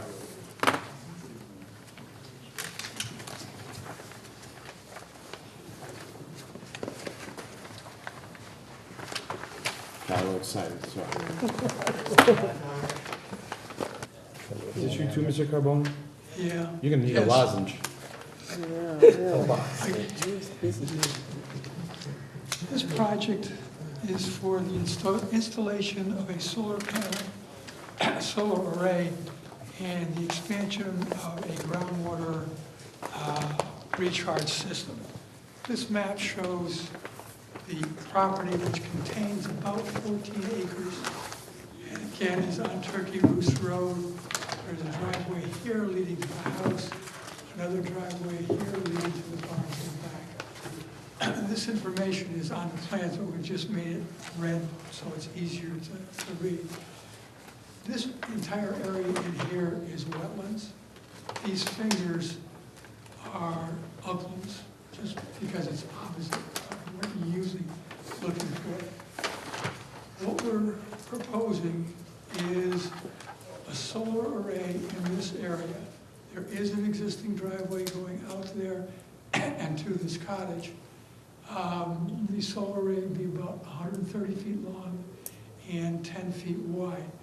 I'm not going to switch right now, but on D1 there is a picture of what the array is. We are also proposing an additional groundwater recharge system in this area. There is a system there now. It's about 50 feet long. We're going to add another 135 feet. Again, this is a subsurface system for groundwater recharge of the impervious areas up for a 1-inch storm. When this was originally designed, it was for the addition on the house. But since then, they have increased the driveways. They've added some patios in here. So we are making a corresponding addition to the recharge system. Just so you can, let me just clarify what some of these red lines are. So the expansion is due to the addition on the houses? Well, it's the addition of this parking. You can see where the existing driveway is. This is coming, they increased the driveway here. They've added some patios. That's all outside the regulated area, but the recharge system for the regulated area is within the regulated. Sorry. This is the FEMA line, and this is the wetlands line.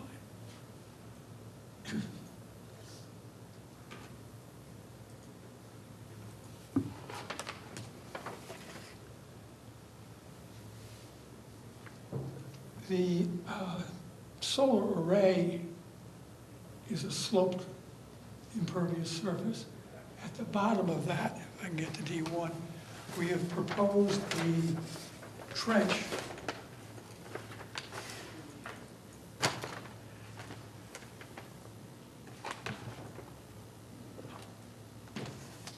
This is the solar array right here, and it's tilted obviously at some prescribed angle that gets the best solar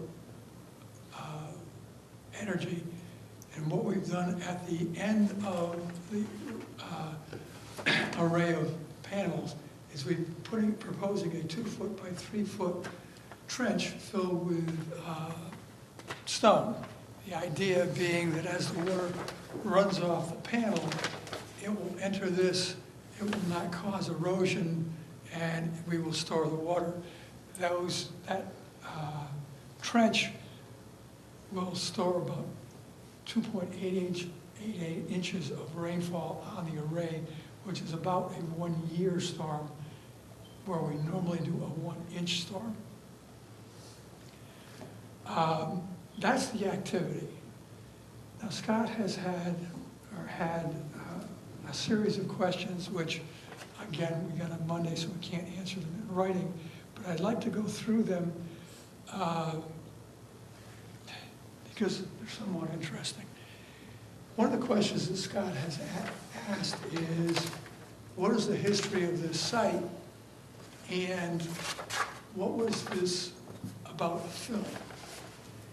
In about 1986 or so, some fill was brought into this site in an area down in here. A DEP issued a violation on that in 1986. Land Tech Consultants, formerly of Southbury, was their consultant, and they prepared a mitigation plan to mitigate the filling of this wetlands area. It was primarily a planting plan with various zones, and as was discussed before, depending on the wetness, what kind of plants were put in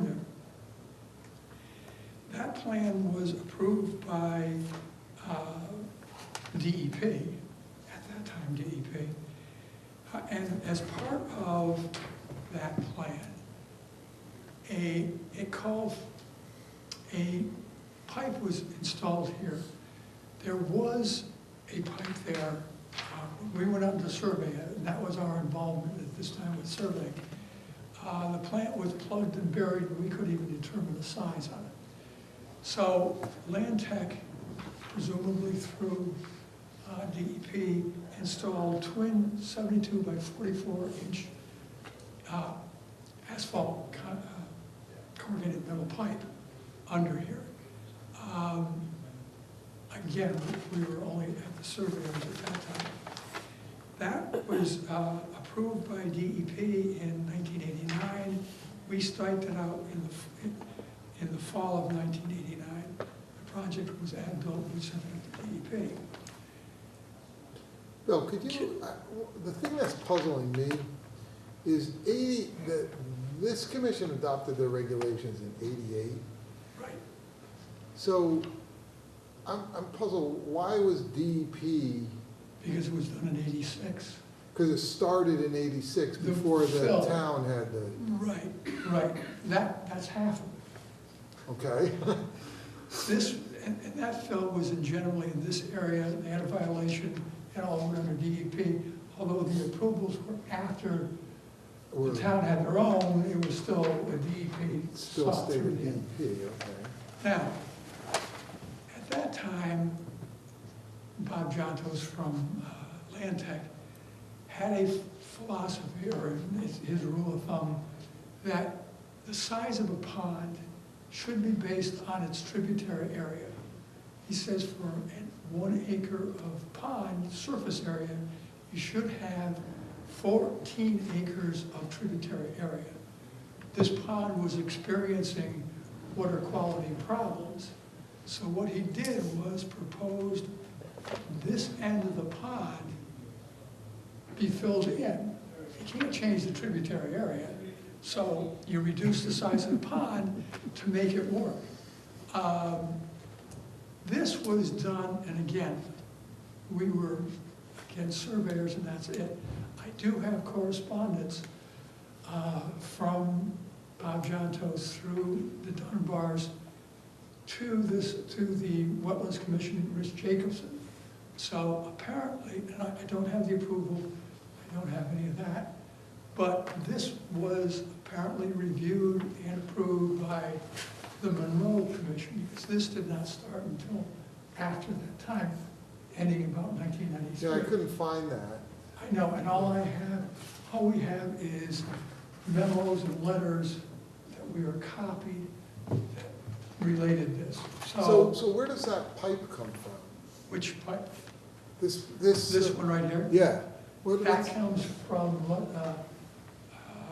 Pinto or what's? Pinto Lane, that whole subdivision that's up there. Oh, so when they built that, they brought a pipe down? Yes, but we weren't really particularly we were piping it, we were treating it, we were detaining it and everything else. But the discharge pipe was here. And as I say, it doesn't change the tributary area, so didn't do anything for the pond.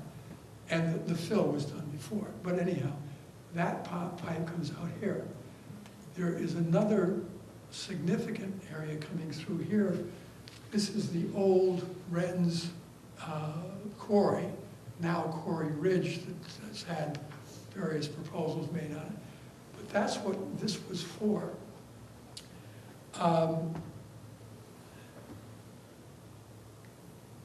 There's a question about, again, the floodplain and the floodway. Although it's the floodplain is this line right around in here, going up to there. The floodway is confined to this side of the site. Scott also asked about FEMA mapping and what was that? This pipe was not even acknowledged by FEMA. Their profiles show no hydraulic change across that pipe. They just... Well, that's probably because they did their study in '85. Well, it was also because the pipe was well like buried, they couldn't find it. Well, I would say, you're saying it wasn't there in '85, right? You're saying, No, there was a pipe there, okay. but it was plugged. I mean, I just don't know. But the bigger pipes you put in were were later in 90-something. In the 90s, yes, and that was done And before. that's probably gonna change the flood profile when they know about it. Right, but it will only improve it, because we've gone from It'll, nothing to something. well, it'll improve it, but it might make somewhere downstream more flooding. On our site, it will improve it. Yeah. The information that was shown on the plans that we had submitted to the commission show both the floodplain, the wetlands line. Now, the wetlands line was prepared last year. No, I guess it was actually, we got the report in February of this year from Davidson. It was done by Mike Klein. So this is the current wetlands as it exists on the site. Yeah, I raised that question because I had a previous survey of wetlands that doesn't match that. And again, I don't think I have that, but you had it. You had a map showing that. Yeah. A different soil scientist. It was a Flag different the soil line. scientist, is Petrus. Yeah. You know, it- but I don't know how they were located, is one of the questions Scott had too. This one was done last year by Mike Klein, and it was located by survey.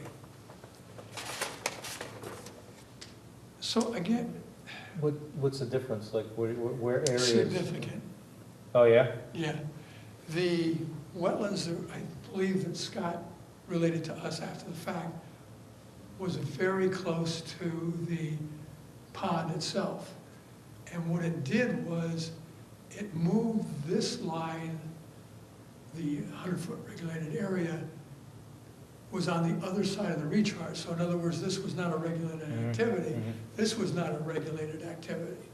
But now with the new, it is a regulated activity, and that's what we're here for tonight. Yeah, there was something else over here, if I'm remembering correctly. There was like an area, it jutted in over here or over there or something. I'm not remembering. Right, but Oh, wait a minute, is it here? Hold on a second. Keep that old- Scott also asked about alternate locations for the solar array. And that was evaluated by Yeah, okay. SharePoint Energy, who is the designer of the equipment for this. They had, because of orientation, tree cover, and a variety of other things that they take into account, this was one location, this was another location, which put it right in the middle of the wetlands, and also most likely put it in the floodway, so we discarded that. So this, from a solar orientation standpoint and wetlands, that is the location that we are proposing.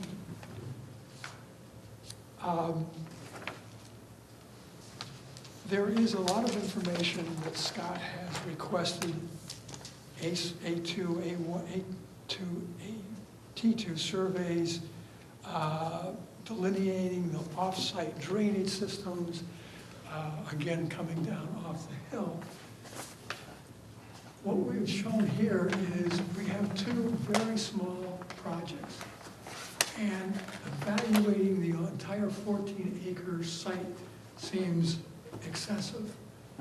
He's also asked for wetlands markers to be placed on the entire site when we're only dealing with this area, and the habitation for the house is along here. We will put wetland markers here, but to do the entire site seems like a little bit of overkill. Again, what we have submitted for data is what we think is necessary to make an evaluation of the project. What other sites did the solar company evaluate? Did they just take the whole parcel and say, I'm gonna look for any site here, or were they given instructions as to, okay, we think we would like it over here or over here, but not here? Were they given? I can't directly answer the question, I wasn't involved in it, but since they put it out in the middle of the wetlands, I would assume they evaluated the entire site. Well, I was wondering if they evaluated the bottom of the lawn on the side of the house. I looked on the GIS, and that entire area, although sloped, is unforested. There are no trees. It's an approximately the same orientation to the sun as the one that is proposed, Yes. but it's completely out of the URA. And If it was evaluated, I'm sure the homeowner did not want to look at that from his very large house. well, I think what Scott, without putting words in Scott's mouth, I know that because of the change in wetland line historically, and the fact that it is very close to this floodway, or the floodplain, which is it close to? Both? Plan. The Plain. floodplain. Because of its location, its proposed location is being so close, that perhaps that's why the T1, where the surveys are necessary, or at least required. Requested? Whatever the right verb is. I mean, we're several feet higher than the floodplain. Horizontally, it's relatively close, definitely outside of it. The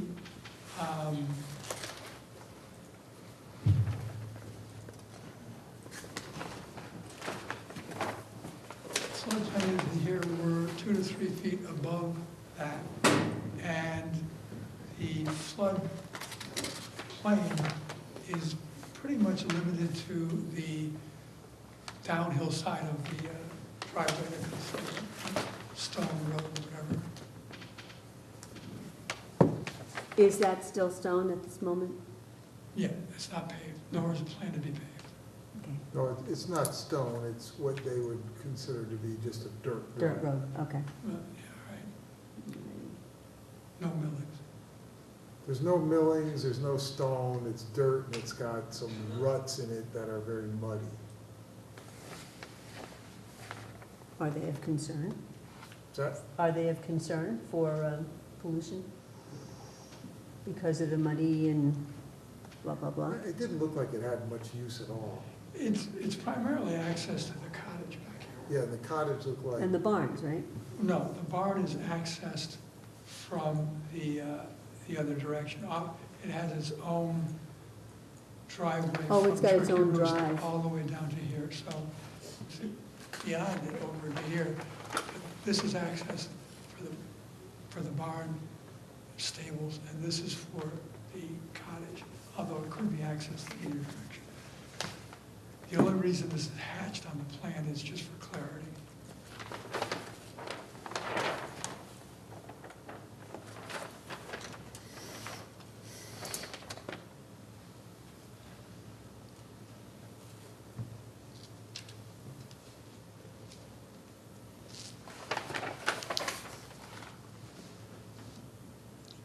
I presume that you do have Scott's letter. I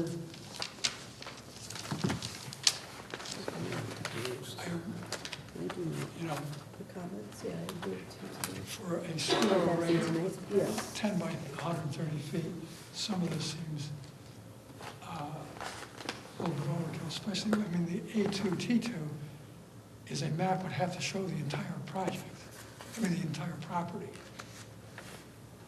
And Just for clarification, I put these on my comments because they're required per the application, and it helps you to know that, you know, if you don't want to do it, you would be asking, you know, you're asking the commission to waive that.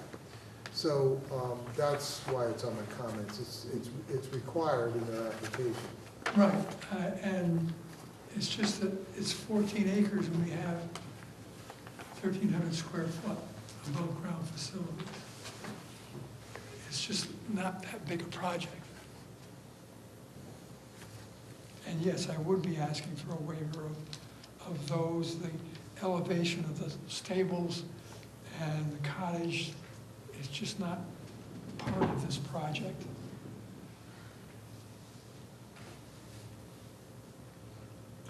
The only comment I have about that is I think that the accurate elevation information for the area of the solar array should be provided, so we don't know it, so we can assure that it does not need the floodplain permit. So they can get that, that's not hard to get that area. No,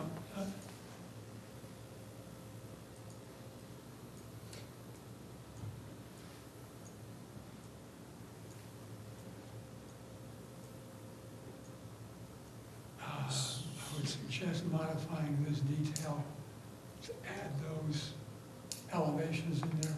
The floodplain is shown there and its elevation, so, As long as you have some plots where the yep. system's going. Now, Which? Nav 88.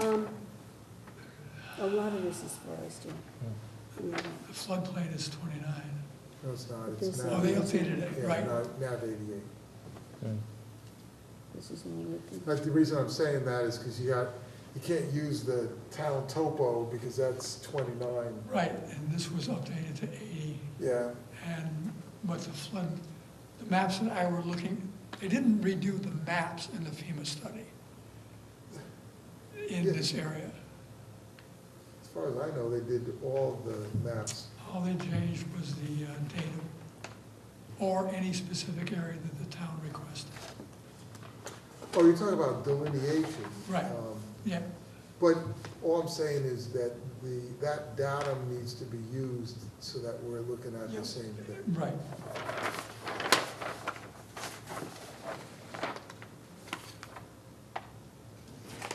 It's interesting, so the filled area is still considered wetland, right? The area that was allowed to be filled by DEP. It technically, you might call it aqueous. which is, So wet fill. yeah, Jeff could most likely explain that better. There's 3 horse paddocks on it. It's Huh? fill on top of wetlands. There's 3 horse paddocks. It's fill on top of wetlands, but it still functions as a wetland. I feel bad for the horses with wet feet. Uh, Those are in the uplands, if I'm reading this correctly. The paddock, the The stables? stables are in the uplands. Yes. The stables, yes, but there's paddocks. And the paddocks I'm go all the looking way at up the to same. the edge of the pond. You can't see them because they're on the GIS, No. on the satellite view. And I don't think it amounts to anything, it's just I a wouldn't feel comment. too sorry for them, it's a rather nice stable. Excuse me? I wouldn't feel too sorry for them, it's a very nice stable. Oh, yeah, well, no, it's not the stable that I'm talking about, it's the paddocks that they're, unrelated, but yet related. There's a gazebo on a dock of some kind on the edge of the pond, according to the GIS, the satellite view. Oh, you're not.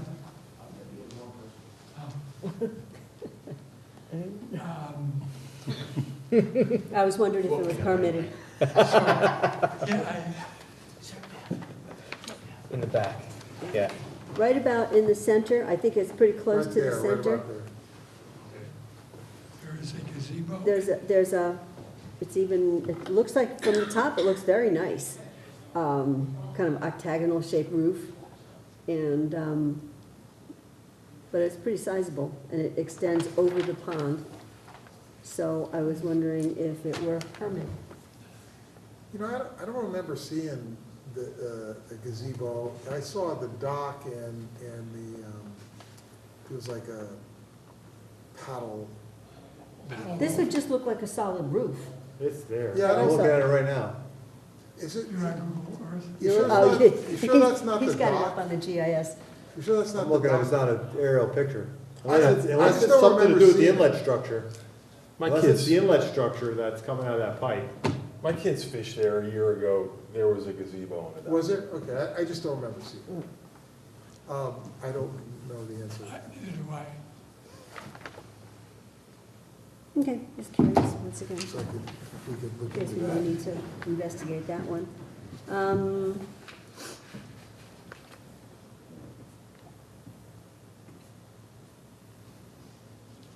I guess those are my only questions, really. So the existing dirt drive, is that truly a dirt drive? That's what Scott said. There's two. Yeah, It's an old-fashioned dirt drive Yeah. with some growth in the middle, and, okay. you know, you kind of go down through it, and it's like, will my car go through this? Yeah. You're talking about this one in here. Yes, Yeah, This one up, not that one, no. there's another one up there. Okay, yeah, no, just the one where the, leading to where the proposed solar. so just so the commission understands, there's also going to be an electric conduit Yeah, Yeah, that runs all along that driveway mhm. that is in the regulated area too. Actually, it's two conduits, one trench, I'm sure. You have controls in and power out.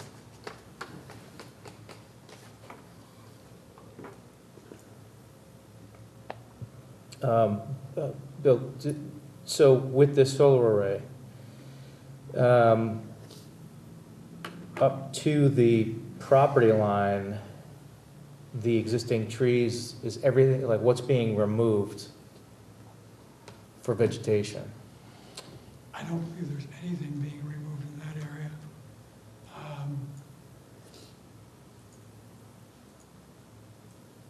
I mean, much of this is in the dirt road, and I don't believe there are trees in this area, although it does not show on here. No, it's wooded, it's heavily wooded. All the way down to the road? Yep, this is all wooded, and on the other side of the road, on the paddock side of the road, there's a couple of large trees there that would have to be cut down if they want sun.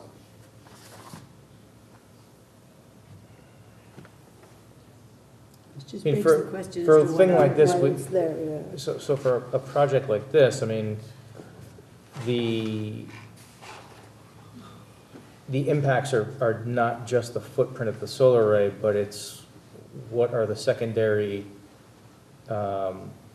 effects that are gonna be required to make this work. As standard. Right, but where is that, and are we talking about cutting trees down in the wetlands on the other side of that trail? Because the trail goes right up to the silt fence, which is pretty much right up against the wetland. I don't have an answer for that. We would have to do a tree location survey. You might be able to get that from the company that did the evaluation. They might have it. I mean, they wouldn't say that it's You would open. think so. One would think. Just because of the proximity of where you are, I think we need some kind of assessment of how much is being done, and if we're gonna require compensatory mitigation for offsetting of those impacts somewhere else. I agree with you. So, just understanding Yeah. the package here. And the additional, groundwater trenches that are being put in, those are being put in kind of a sloped area where that's existing forest? And are the topos, I don't remember any big trees here, but I remember some growth in this area. One of the things I was a little bit concerned about was your overflow discharge here. The fact that it flows over the dirt driveway may cause some, wet problems in the driveway. But if we carry this driveway, as you said, is not used, and after the construction of the array, it most likely won't be used. We didn't want to bring the pipe underneath the driveway, because that would bring us to the wetlands on the far side. So this is the driveway from here to here, so we held it up there, as opposed to the one that's there. There's one right here now. Yeah, well, the comment was made before I saw it. I don't know, the driveway doesn't look well used, but I don't know what the plans are for the future. I mean, there is a cabin over here. Cabin's, pretty poor shape. I'm trying to find out what they use it. Yeah, is there anybody living It there? has a lot of junk around it too, in the Right, I back don't and stuff. think it's not I think it was used at one point, but I don't know if it's being used anymore. so getting back to the proposed trenches, are you gonna be doing grading in that, excavating to install that, Yes. changing any grades? No, the final grade will be what's there, as shown now. We're just putting in plastic galleries with stone surrounding it, and then the finished grade will be restored to what's there now. That's voluntary, or is that required by the building permit? Well, no, this is the general requirement that we store and percolate the runoff from a 1-inch storm from any impervious surface. And that's what those are. So that's because of the solar array? No, it's because of the building. So that's something under another permit that we're not, That's part of this. it's part of this, but there's actually other construction going on in the house? Yeah, No, No, So because it's this- already, so it's already existing and everything is going into that one, that's only No. 25% of what's there? this area out here is, some of it's done, some of it is to be done, but it's outside the regulated I area. understand that. So these hatch pipes here is to store the 1-inch storm from the So additional. it's required for the work that's out of our jurisdiction, I guess. you would Correct. say. Okay. How's the solar array anchored to the ground? I didn't see that in the detail. I would presume that it's got to be, sufficient for 100-mile-an-hour winds. Right. But that perhaps, if they're gonna put footings or something under there, then there's more excavation involved. Yeah, I'm sure there are footings under there. It's not shown in the detail because we don't have it, but Wasn't that something we should have?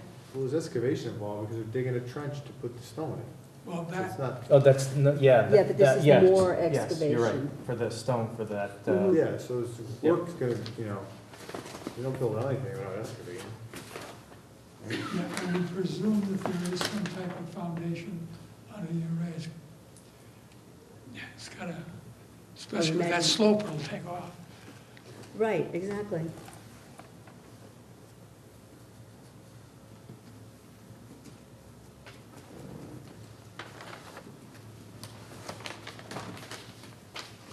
So is that something you would need to have, Scott? Yep. The footing, so Well, you can, some detail on the array?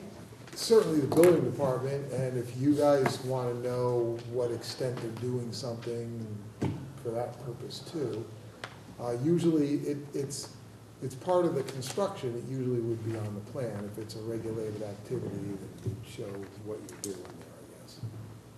Just so the extent of excavation or construction is known, you know. Do solar panels need maintenance? Like a lot of maintenance? Like, do you have to No. go? And I don't think they need a lot of maintenance, but they need maintenance, I'm sure, at some point. Yes, I but I don't know. mean, it's, Just you know, they don't go out and take the snow off. Yeah. So it's normally damaged from whatever. Oh, I would presume every 5 or so years, they're gonna have to go just look at it, but no, they are not high maintenance type. Where are the batteries? Not out there, right? They I presume they would be back in the house. back inside the house?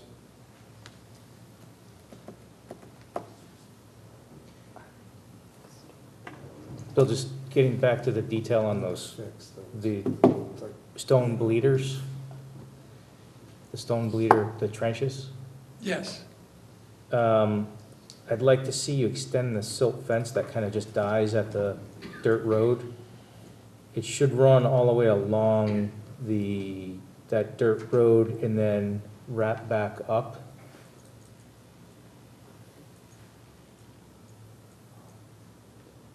Oh, I see what you're talking about, yeah.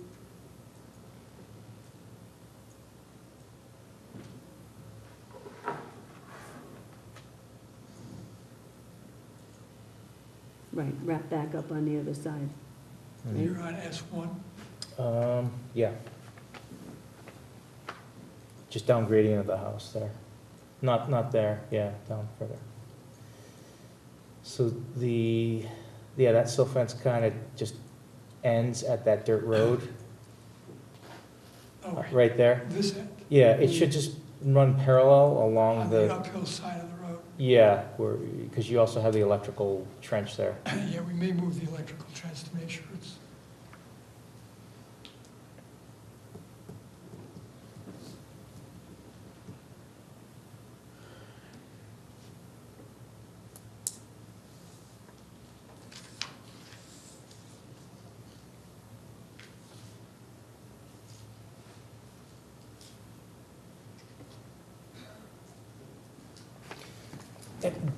There was an assessment done by a solar company to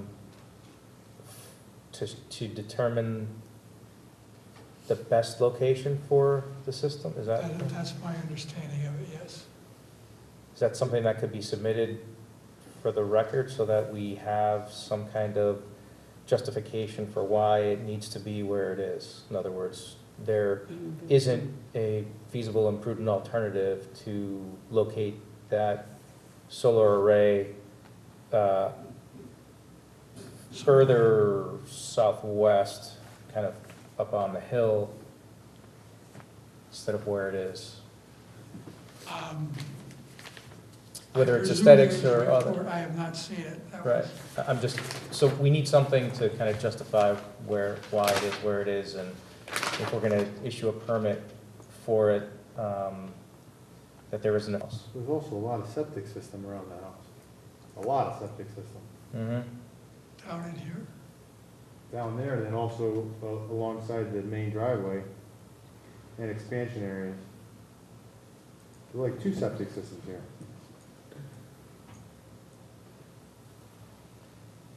I'm not sure where you're saying the other is. This in here? There's that one, then if you go around, if you go up on that, there's another. Around the septic back of the system house. Between the house and your drainage system. Yeah. Just go down towards the You wetlands, see the tank right there. right there, existing septic. So you got two existing septic systems. Wow. So it's really, you know,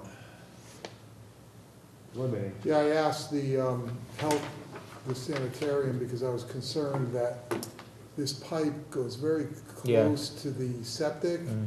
and I'm like, I was concerned about that. He wasn't.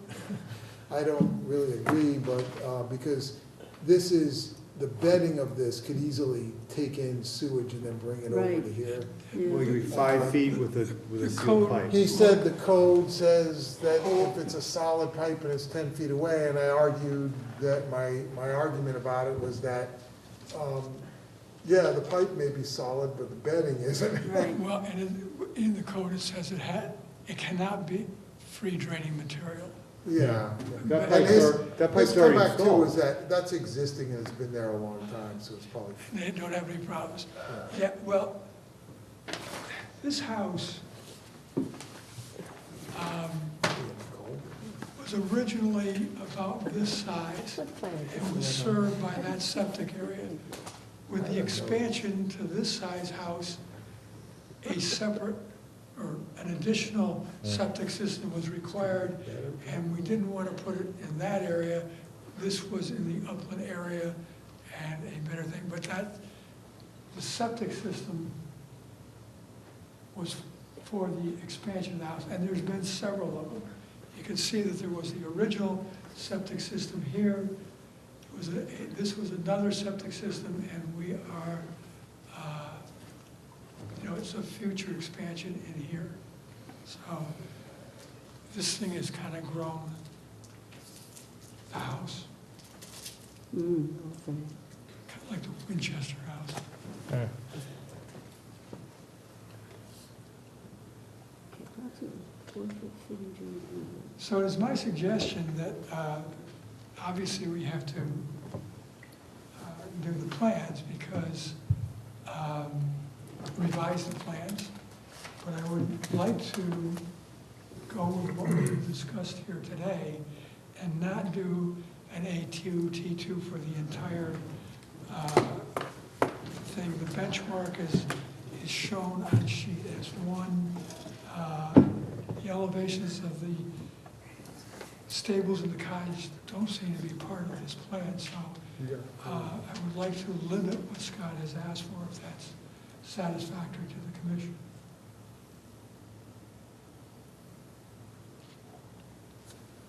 Do you have enough information to spot elevation? Yeah, if they just get the elevation information where the solar array is up there. Okay.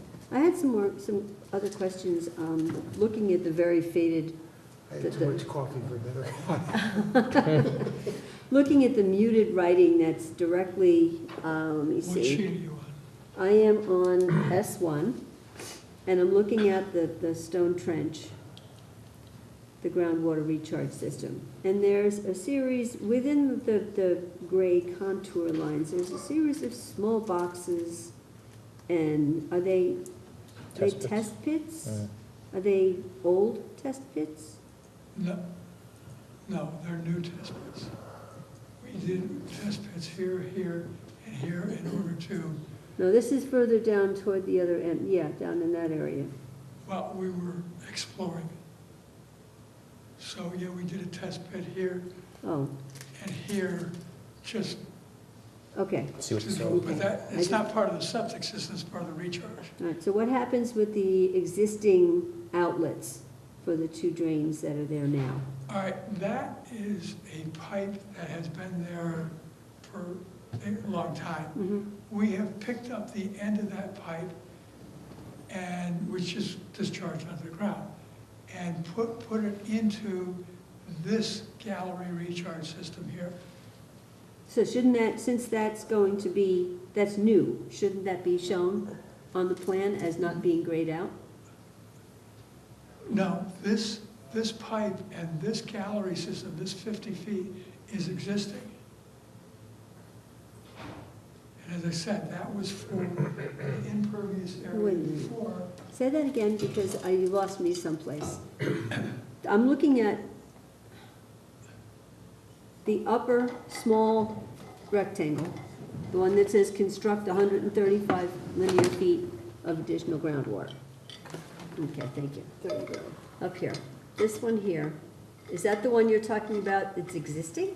No, But, and yet there, That's you're existing. talking about taking the outlets from these pipes and bringing them over to that. that No. connection from this pipe to these existing galleries has already been made. I'm not seeing existing galleries. It's right It there. says 50 feet of existing groundwater recharge system. It's also grayed out. Oh, Here, T1 okay. is just kind of the, So what we're going All to right, do okay. is this, we will just extend this gallery system Okay, down and then high-level overflow from that down to the next all one right, here. got it. Okay, thank you. That explains it all perfectly. Sorry, let me see. Okay, well, that's it for questions for today. Do we have anything else from the commission for today? Oh, what's gonna go underneath the solar arrays? You gonna plant grass? Anything? Is it just gonna be bare dirt? I would presume, I don't Grass think can. anything will grow. grass can grow. It can, Yeah, then we'll plant it. yeah, it can grow. There's enough light. Yep. I've seen much larger solar arrays, and depending on whatever the proposed height is here, that should grow, and sometimes it grows even better.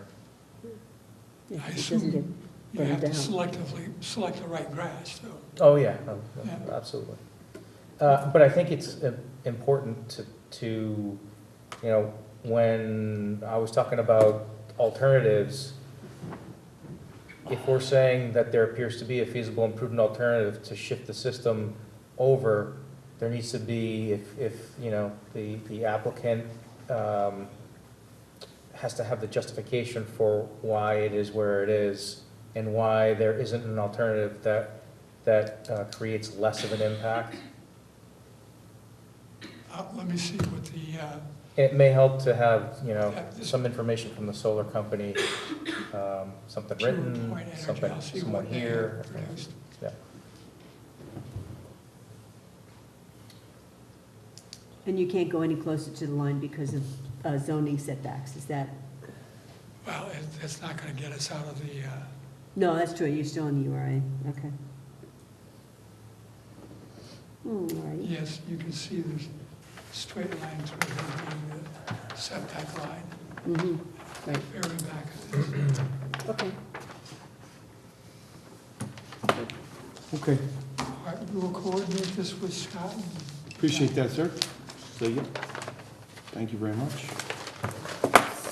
So let's continue to our next meeting. December meeting. December, which is the, what's the date? December, December 12, meeting, isn't it? December 12th? That sounds about right.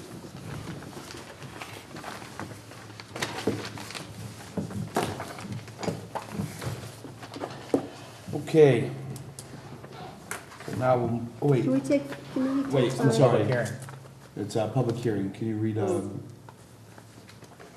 yeah. right? Yeah, Do that. you're right, yep. Not that there's a whole lot, but.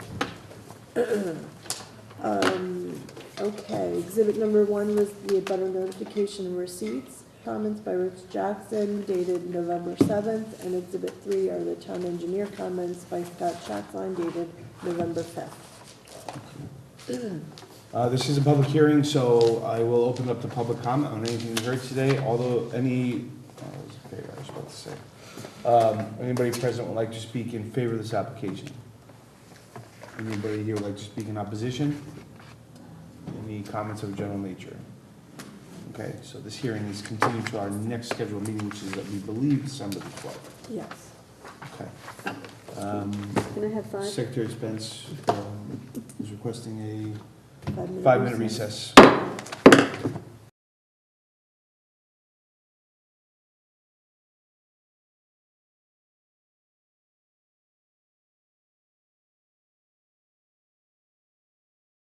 Welcome back, everybody. So we're moving on to enforcement notice of violation, discussion IWB 2018-15, 4-7182 Main Street, filling piles of raw material within an upland review area, 7182 Main Street LLC, care of Mitch Desso. Yep. I'm recusing myself. Thank you. Do you have the, oh, we don't have this in. Oh, yep. Hi, sir, if you wouldn't mind, your name and address for the record, please? Hi, Mitch Diesso. I'm the owner of 7182 Main Street and 4 Main Street. My home address is 100 Marriage Drive in Easton. Thank you.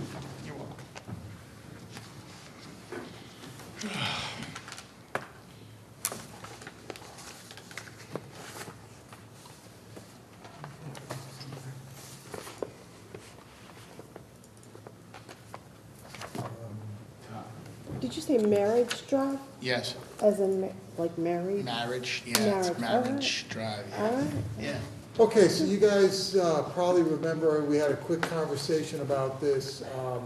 The property came in to find out procuring test pit borings, and at the last meeting, you told me that he can proceed with test pits as long as he gets a sketch into me.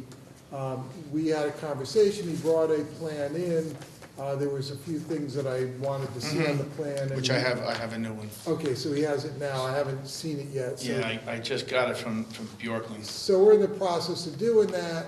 He wants to go out and dig a couple test pits. The commission wanted to know if there were any underlying wetland soils underneath this area. That's what you were interested in. And he's interested in finding out if the area is suitable for a construction of a building. If it's got I'm losing the term, but if the soils are suitable for the loads for putting in a building. Building, yes. So he's really going to be looking at it from two different angles, one from private development, and the other from what the Wetlands Commission is looking Right, for. cleaning up for you guys. Cleaning up. So in addition to that, so you said, okay, let him go ahead and dig a couple test pits in here, but you wanted him to come before you as a result of a notice of violation. So we issued the notice of violation, and now he's here, and we're to talk about this. Apparently, the previous property owner, nursery use, I think it was L&L. L&L, piled a lot of their inventory in this area, and it looks like they have filled it as well. If you recall, this is the Olay Soccer over in here, and they had this rear area here is the rear of their property that you wanted to get remediated, so he put up a bond to cover that. And at the time, there was encroachment. You can see this Yeah. opening here, it's like, it was a access way. That has since been removed as part of the remediation for phase one of Olay Soccer. But the rest of the fill that extends down into here, and obviously, well, not obviously, but I believe that also extends up into this purple area. That fill, I believe, was done by L&L, and I'm not sure what's happening with these two properties. The thought at the time when he came in was that he was trying to negotiate something with this property, and that they were looking at purchasing it or acquiring it, and they were gonna do the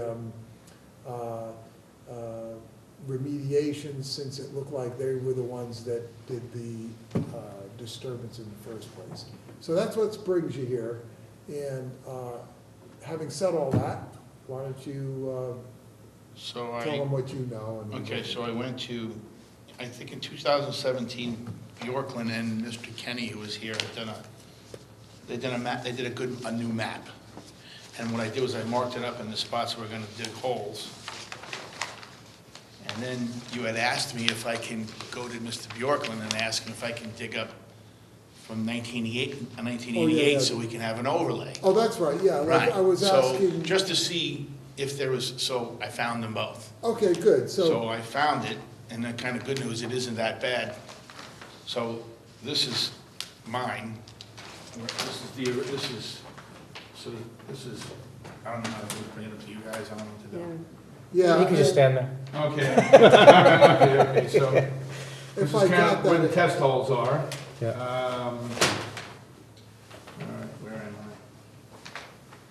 I? And this is the property line, and here's your wetlands. There's your wetlands. This is that phase 2 of Mark Christo's property that he tried to give to me, but I wouldn't accept it until he told me what was wrong with it. Wise And choice. he still hasn't told me what was wrong with it to this day. It's been a year, so I didn't accept it. So, I'm staying on my side. So I've got all these things marked. That's that one. So then I went to Dave, Mr. Bjorklund was kind enough to dig up from a 1988 map. Now, this one you might have to look at a little closely. This one is here. I'll try to do it this way. So that's the similar piece, because we're divided property, Trumbull and Monroe. This is that line. It looks like it's almost in the same spot on the Monroe side. On the Trumbull side, I think it impedes, I'll have to deal with that with Trumbull. But it looks like it's pretty close, and the elevations look pretty similar. So remember, we thought that, I don't know, so. yeah, I'd have to see the. Yeah, you have to look at it, but Dave said it looks pretty similar from 88 to now, to this 2017. So that's how I determined to make all these. I'm gonna just. So it's basically like a geotech Yes. study for the building. Bless you. So that's basically all I'm trying to establish. If there's anything I gotta clean up, I'll come in and tell you we need to clean it up. I just don't know what's there.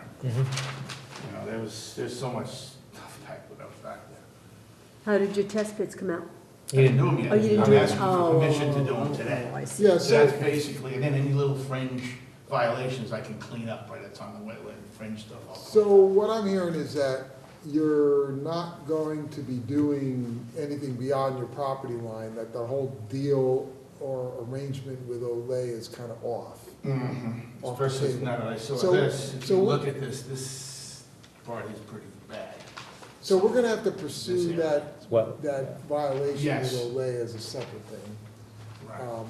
And maybe what we can do here to kind of cut to the chase is, I'll work with him so he does his test pits. Once the test pits come in and once you show me what these plans are showing, I Okay. can figure out if the plans show any fill. And then at that point, I can get him to either submit a remediation plan if needed, or I'll advise the commission of what we found and we go from there. Okay.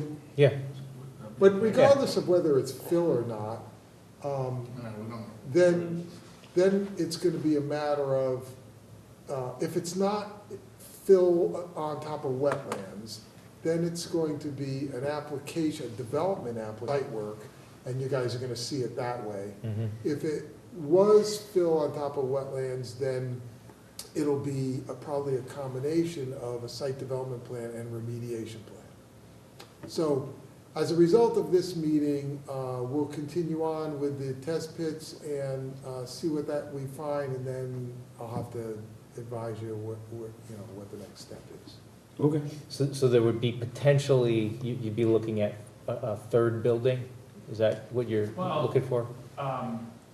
Yes, it's a building on the Monroe side and the Trumbull side, almost kind of. The ones that kind of cross? Yeah, Yeah. kind of the same way as these purple. Right. That way. Yeah. That's what we're. Is there a reason Kind you're That's what using you- back there instead of up closer to Main Street? We've got a building there too, it's kind of an L-shaped going through Trumbull. and then there's a little pad for a smaller Mhm. kind of building up top. Not really, we're kind of Existing not or there yet, existing or theoretical? theoretically. That's the existing building I'm in now. And The one with that's- the black roof? Yes, the stuff to the left's all gone. Yeah, that white stuff Took is- that stuff. Okay, that's That's what all I gone. Oh, thought. my God, yeah. And it's just that building, and it's set Yeah, pretty I far just back. see it. That's the gun store, the Yes. yoga Right. studio, and the Yes. floor covering, or whatever it was Yeah, there. and make the plumber. And that stuff up front was back when it was the nursery, right? Yes, L&L Yeah. had some sort of storage. Like that- bins, right? Junk. Mulch bins or something, yeah. Junk. Yeah, and we left everything. But, Excellent. History. yes. Okay, so you could proceed with your test bits and then be in touch with Scott, right? Yeah, so let me know, and I can, Do you want me to drop these off in your office tomorrow? yeah. Or you can leave them with me now if you want. Here's a copy. You know where his building is. right? You know Yeah. his building. Yeah. Great, thank Yeah, you. they're across, next to the across. Anything else? That's it. That's it, thank you, sir, appreciate it. Thank you. Thanks for coming Thank you in. very much. Sorry to drag you through No, the that's okay. mud through I was all. learning a lot, you know, I was, Yep. I was like, pretty cool. See what you're gonna be up against. Yeah, right. Take lessons. Okay, allocation hearing determination, for determination of type of hearing, IWC 2018-14, 781 Main Street, Town Line Body Shop.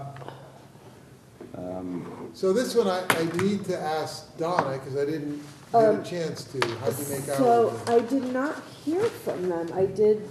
Sorry, reach for the out to- record, Oh, Keith is yes, back. Ross Keith is is, coming. Keith is back.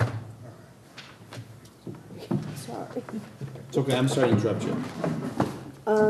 So, Well, let me explain what's Yes, going on. So okay. I did a couple things. You asked me to check it out. I did some research on this, and I discovered that that there are apparent violations that we don't have records of those containers and that site expansion. We actually have some of those outside containers shown on a plan, a proposed plan, but it never continued, they never got an approval for it. So, I was talking to the engineer that's handling this thing, and he told me that their goal at the moment is the septic system failed, and they want to resolve that and get the septic system up and running. The septic system is way out in the front portion of the site, which is away from the regulated area. Hold on a second, let me get this, if we have a stick driver.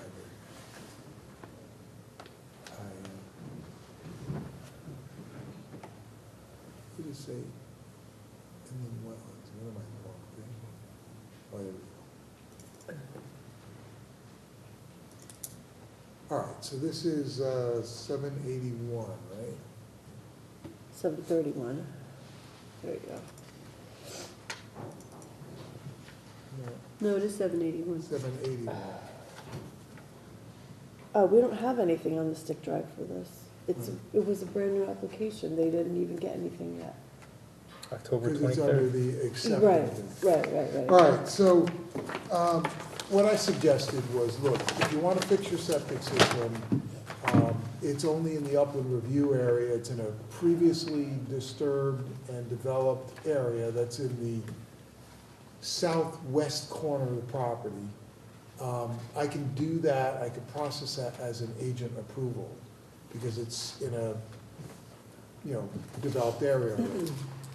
And we could then process the violations as a separate violation. So what I can do, and what I told them was, why don't you withdraw your application?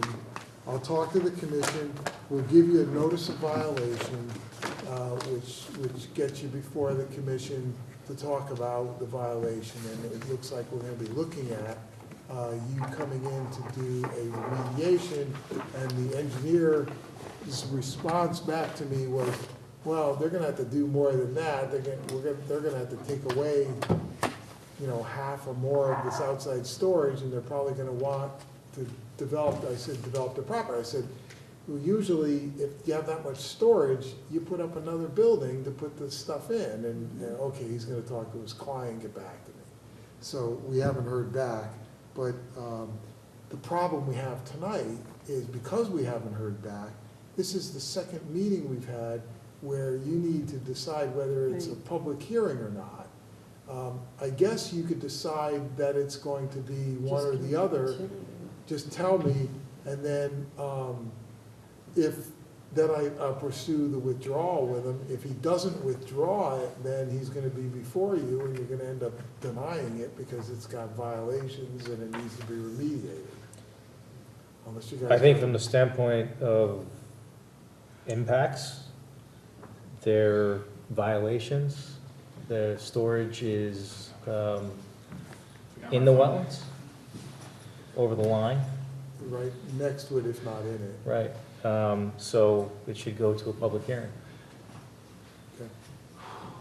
I'll So second. that's my I'm hearing a suggestion. motion by Commissioner Shamas to move this to a public hearing. I'll second. We have the second, multiple seconds. All those in favor say aye. Aye. Any opposed? Who seconded? Any abstention? I did, I think Keith did too. And so I'll. Keith and Or is it Lois, multiple so whichever. seconds? And so I'll try to preempt it tie. and get him to withdraw, and if he withdraws, you agree that I'll just go ahead and issue a Yeah. notice of violation? Did you look at this in GIS also? Because a substantial amount of his property, or from what he's using, is on his neighbor's property. Oh, yeah, I A remember seeing that substantial on the amount plan, on, yeah. right along Main Street, okay. So there's a lot of issues. There's a lot of issues, yes. And I'm just waiting for his engineer to give me a call back. Okay. Thank you. I called and emailed So he's got today. two. I didn't- IWC 2014-11, 464 Main Street, JB 464 Main Street LLC, retail building, construction, revision to landscape and basin landscape plan. Good evening. For the record, I'm Mary Blackburn, registered landscape architect with Solely Engineering, 501 Main Street, Monroe. Hello. Hi. Hi. Just bear with me, I have a little bit of a cold. Yeah, you're in good Don't we all? company. Don't we all? People with colds. It's that time of year.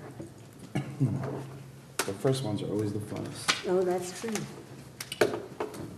This hasn't been horrible. That's good. What's the property name again? For We don't have this paperwork then, do No, this was a, we? I remember this one. I emailed it to you. Frequently. This is an approved project, it's under construction.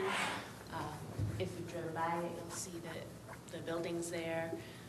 The client is looking to source the landscape materials, and there were some of the plans that were not available, so I'm here to discuss some proposed substitutions. So in talking to the planning administrator, he was just going to do an administrative review of the entire landscape plan, which you see out here. And then in talking to Scott, he thought it would be beneficial to come to the board and review the basin landscape plantings. Here we have the approved basin, water quality basin plan. And we had broken down, we didn't call out the exact location of the specific plants. What we had gotten approved was upland trees, which were planted in this area, so here, and the extent of that goes to the basin bottom, which is inside of this area. So in that area, the specific plants that they wanted to substitute for, there were 8 black birch, which they'd like to do river birch, another native. There were 2 gray birch, which they'd like to use a Himalayan birch. There were 3 black cherries, and they had sourced Akibono cherries. And there were 8 American linden, which we'd like to use London plane trees. And then in the basin bottom, so in this interior area, we had wetland trees and shrubs that were specified. And the trees that they would like to substitute are 8 black tupelo were specified, and they would like to use red maple, a native. They have 2 American sycamore that they would like to use London plane trees. And then for shrubs in that area, there were 8 witherrod, and they would like to use arrowwood viburnum, a native, and there were 7 nannyberry, and they would like to use smooth witherwood for that. And that is the extent of the substitutions I would like to propose. So the Questions? Sycamore to London Plain, could you do and that's where? In the basin bottom? The sycamore to the American linden to the London plane tree were on the banks, so that is this area. So the. Oh, okay. That makes more sense.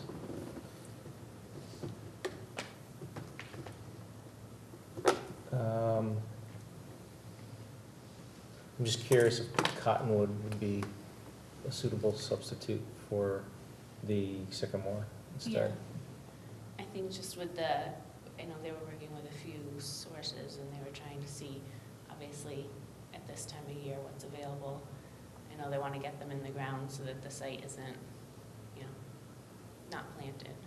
So what's the status of the site, that area right now? Is it graded and just? Yeah, it's graded. We've actually been doing the construction inspections, and everything has been built as it was approved, but right now there's no planting.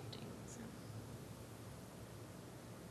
I know that was actually part of the issue, was the plants that were specified. If we used them, they weren't dug, so there'd be a greater chance that they wouldn't survive the winter.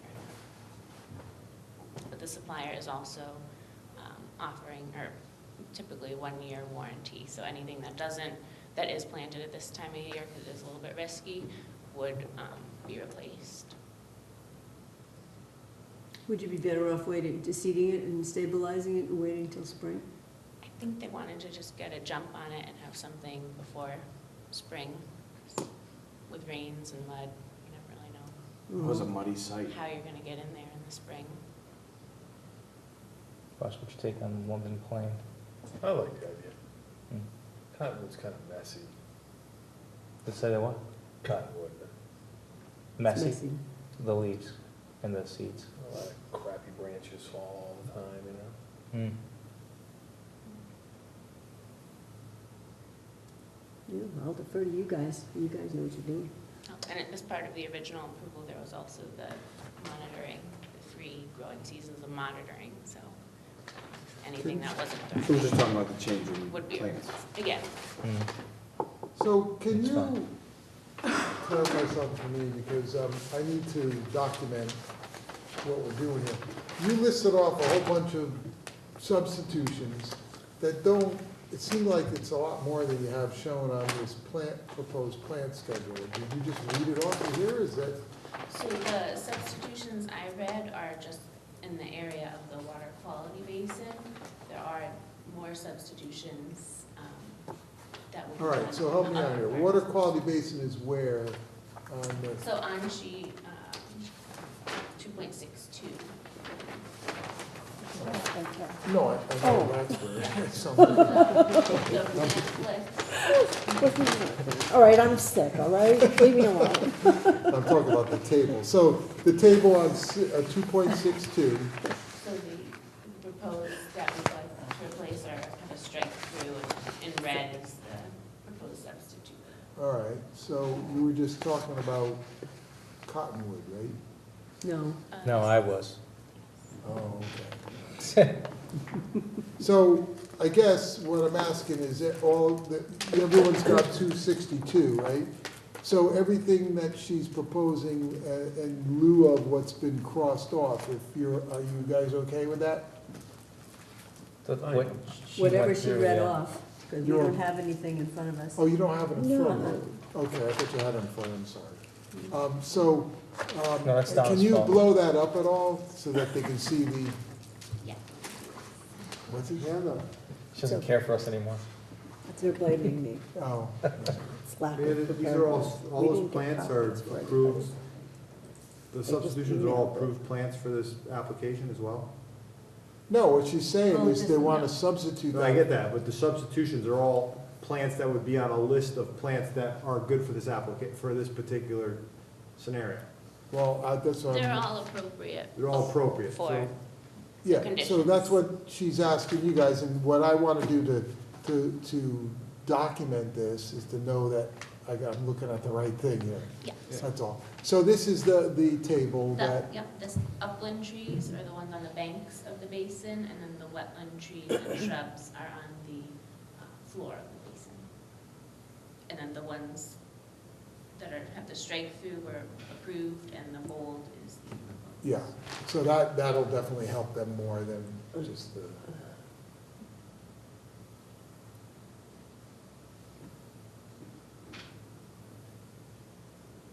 I think I'm fine with it. It's good. Okay? All right. And what we'll do is, we'll process the, we'll sign off and process this and get it back to you. But in the meantime, you know that they accepted it, so you can move forward with it. Sooner the better, given the weather coming. Agreed. Ultimately is coming, I guess. eventually. Well, this week's been pretty good, huh? Heard some flurries next week. Oh, please. The what? Here it I'm not comes. ready. Snow. I'm not ready for snow. Snow? Next week. Next week? Get out. Yeah, Yeah. that's what I saw Flurries. too. Get your snow blower I think it charged up. disappeared though. Right. Probably gonna be a dusting. Hopefully not even. All right. All I don't right. have my weather app anymore. So next on our agenda is deliberations on completed hearings. We have one. Sure, are you waiting on something on our agenda? Do Time extension. you want to handle We that take it out of before order? we deliberate? Yeah, you could do that. Is that okay with it? Is that okay with everybody? Yep. All right. You guys know Chris Russo, the attorney for. Yes. So, out of order, we'll handle time extension IWC 2018-04-R, 8 Maple Drive, REM Enterprises LLC, Rizio, time extension request. I think we're all very, very, very familiar with 8 Maple Drive, correct? Yes. So apparently Get one. received a letter. Did everybody have a chance to take a look at this letter?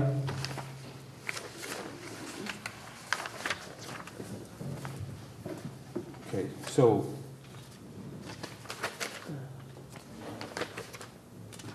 8 Maple is asking for yet another extension of the condition letter A. Thanks, Chairman. Chris Russo with Russo Rizio LLC on behalf of the applicant. What I put in the letter, just to kind of make clear, is we're just asking for an extension on condition A, not on any type of extension with the work being done. So in the approval, the work is supposed to, the remediation work, I should say, is supposed to be done June 1st, 2019. That's what it's going to stay. We're not asking for an extension of that. So if on June 2nd, we have not completed the remediation work, Scott can issue a citation against this property owner. So it's only for filing the plans.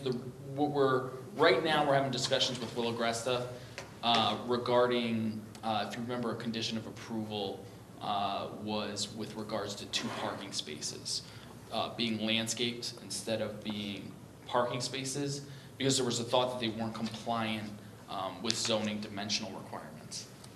So I've been talking to Will. One of the spaces is actually pre-existing, non-conforming, so that space would probably, wouldn't need some type of variance or approval from zoning, but the other space is not pre-existing. So we were trying to see if there was a way somehow that was shortening the space. It's only 1.2 feet short from complying. If there was some way to make it compliant with shortening the space, doesn't look like that's going to work. But now I'm talking to him about somehow modifying, we possibly modify the plan just to address this one space. So we're currently working on that, and that's why we're asking for the extension of time to file the plans. It's really just with that one specific condition. But again, remediation work is done June 1st, 2019. So you anticipate 6 weeks or more for this to happen?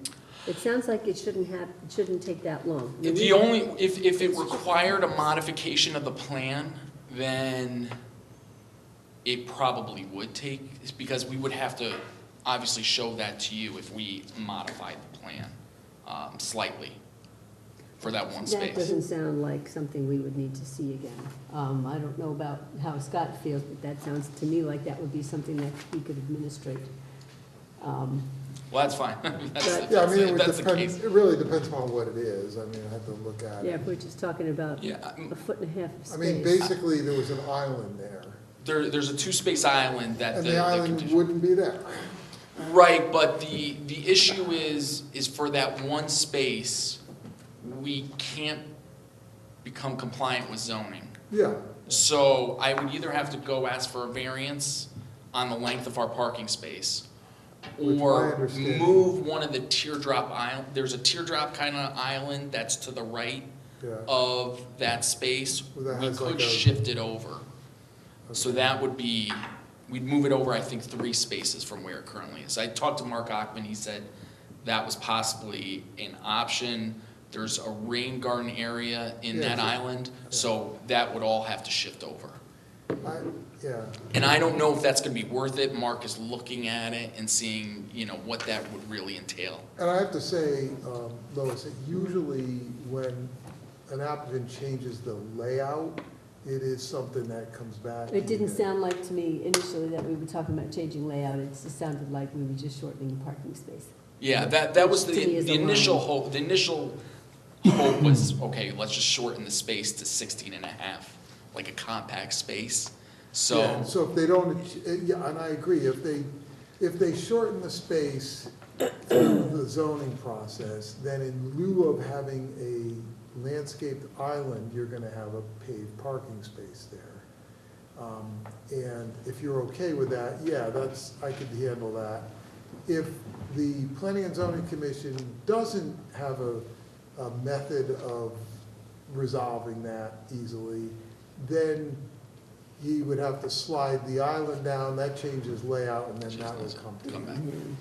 So Mark Ockman's trying to do that plan right now and seeing about shifting the island and Although what it it's would my really entail. understanding that the condition is just filing the maps and the approval on the land record.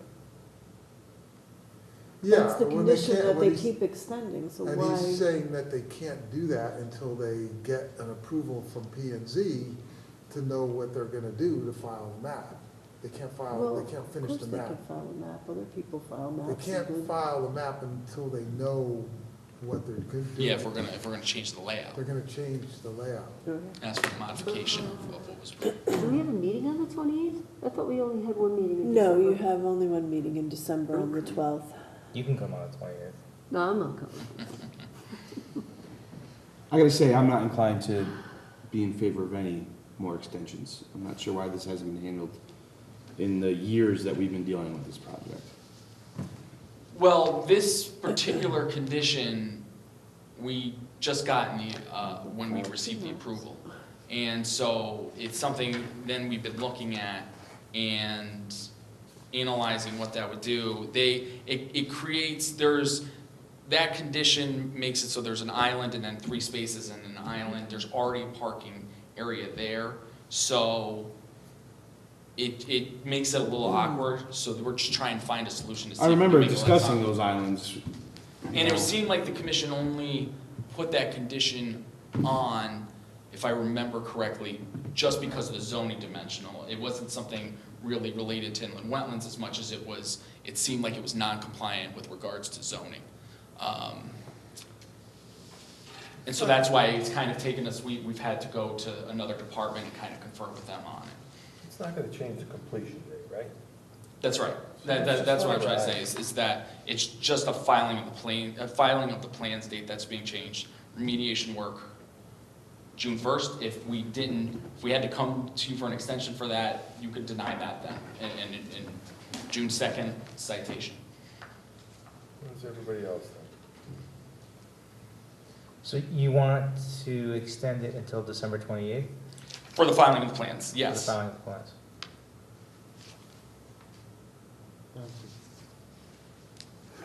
Who's doing the plans? Mark Hockman, who presented with us, yeah, originally. We're just so tired of looking at that address. I And understand. everything having to do with it. I understand that.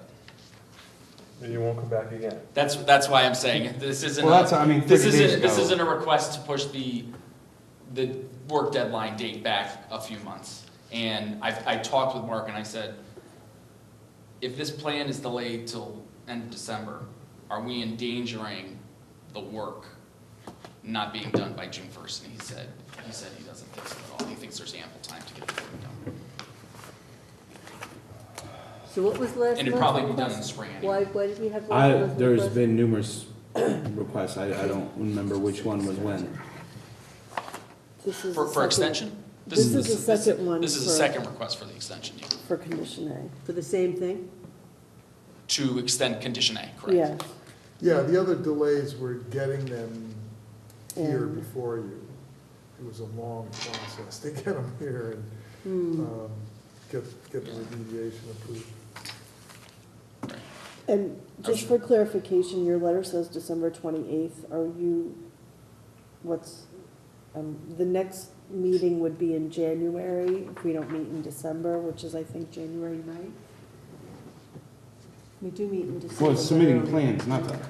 Well, no, it's Oh, just. right. It's not to Oh, us. right. It's Sorry not a about meeting. that. Sorry. never So- mind. Hmm. I guess I'm gonna entertain a motion. Oh, so Um, it can be the 28th. I'm gonna sorry. entertain a motion on the request for an extension, I'm forgetting. if anybody wants to make that motion. I'll move that we, for 28th. I have a motion by Commissioner Spence, do I hear a second? I second. All those in favor? Aye. Aye. Mm. All those opposed? Nay. Any abstention? Motion passes 4-1. Thank you. Thank you for your patience. Thank you for taking out of order as well. Appreciate Please it. make sure it's here by December 28th. Yeah, We're good. This please. is the last one. Otherwise, it's- Okay, back to deliberations. We have one completed hearing, which is 236 Turkey Roost Road, I believe, correct? It's 104, right? 236? 236, right? Mm-hmm. We finished 236, we didn't finish the first We or the didn't finish third. 104. Yes. Done. So, I'm getting tired. Haven't recovered from yesterday. I guess we are talking about asking staff to prepare a letter of, Right, well, we don't need a motion for that, right? Nope, We we're just have a asking. consensus, yeah, okay. for, I'm assuming a letter of approval with conditions, is that correct? That works for me. Okay, what do we have for conditions? Scott, do you want to start, or you want us to? Sure, yeah. Okay, so, the administrative are all relevant. Under technical 1, limits of the proposed yard and lawn area that will be maintained as long as the west side of the first house is more clearly delineated. So, I'll change that to the limits of the lawn and yard and lawn area should be, should be delineated on, and I'll get the wording, but I'll get to delineate that on the plan as discussed. Yeah, because the one he showed on the screen had it delineated, didn't he? He showed the limit LOD line. Oh, that's right, okay. Remember? No, the So silt fence I'll line. word it so that says what we just. Okay. All right, second one was that the wetlands marking be placed, and per what he said during the meeting, remember, they were gonna extend them up into the rear yard Mm-hmm. along the wooded area limits. Third one, buffer plantings along the development, I take it, you didn't discuss any of that. In my visit to the site, I saw that it really, it's well-established yard, there's a fence, so probably not applicable, so that comes out, I assume. Drainage and utilities, stone bleeder, for moving that, I'll leave that in. The drainage analysis apparently is on the plan, so I'll check. If it's on the plan, I'll take that off. Grading off the south side of the house, I'll leave on, just so they can change that. It's a simple thing to do. Exterior lighting, I'll doctor that up to follow what he had said about the lights that they're gonna put on. And detail the wetland marker post should be on the plan as well. So we've got on, it's a $7,000 bond. And that's all markers being at 50-foot spacing. We don't need a follow-up report because there's no plantings. Anything else? The only other thing he said, and I didn't know if that was really applicable to us, was that he offered that we not return the bond until the house, the existing house, was demolished and stabilized. But I don't know if that's a P and Z thing, because that's outside our jurisdiction. Yeah, what he doesn't understand is that you can't use a site stabilization, a wetland site stabilization restoration Well, that's bond kind of what to I hold was, as where I was leverage going, for but I that. just wanted to write it down in case it was something. And Aquarian's comments were supposed to be incorporated into the plan? Where'd you see that? I don't know, I have He it talked written about down it. here. He talked about it, and that's what I wrote I don't- down. Was that on this one, or was that That on? was on the No, he other- said it was on, I mean, I had this paper open, so it had There's to an be. Aquarian report in one of the other ones. not- Yeah, not I this don't one. remember it being in this one. Let's check the exhibits, the butter bond initial, there's no Aquarian report for this. Was it in the initial Or submission? maybe that's what Might the have been con the is here, initial because he needs them. Hold on.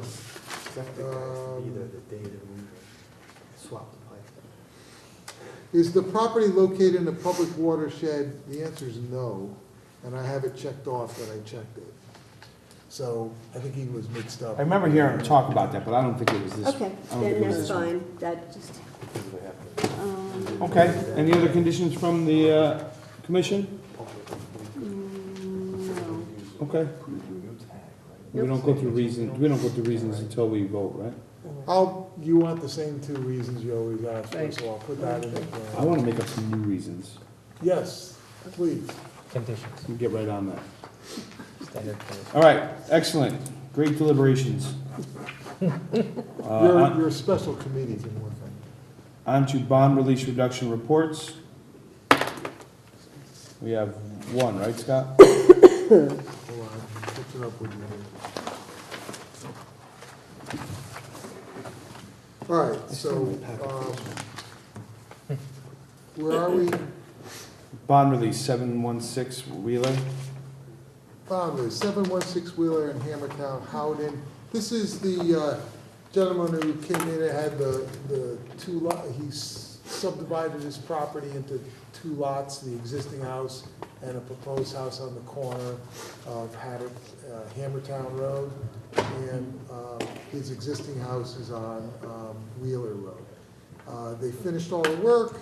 There was very minimal stuff that had to be done, especially for wetlands, and so the bond is being recommended for full release. So moved.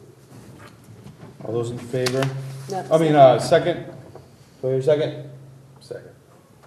Second. So I have a motion by Yeah. Commissioner Spence to release the bond, a second by Commissioner Masterocco. All those in favor say aye. Aye. Any opposed? Any abstention? Motion carries unanimously. All right, Scott.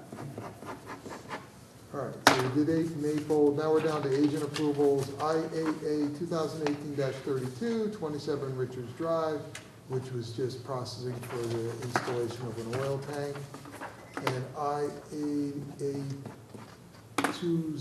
2018-33, which is 23 Countryside Drive, which was 3 above-ground propane tanks.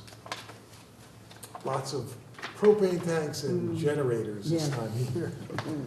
Permitted uses as of right, we have the Public Works Department doing some emergency dam. That's work. one busy beaver. Yeah, Jeez. beaver dam. The poor lady, they called. You know, what's funny, animal control guy, Ed, Risco, yeah, um, Ed Risco.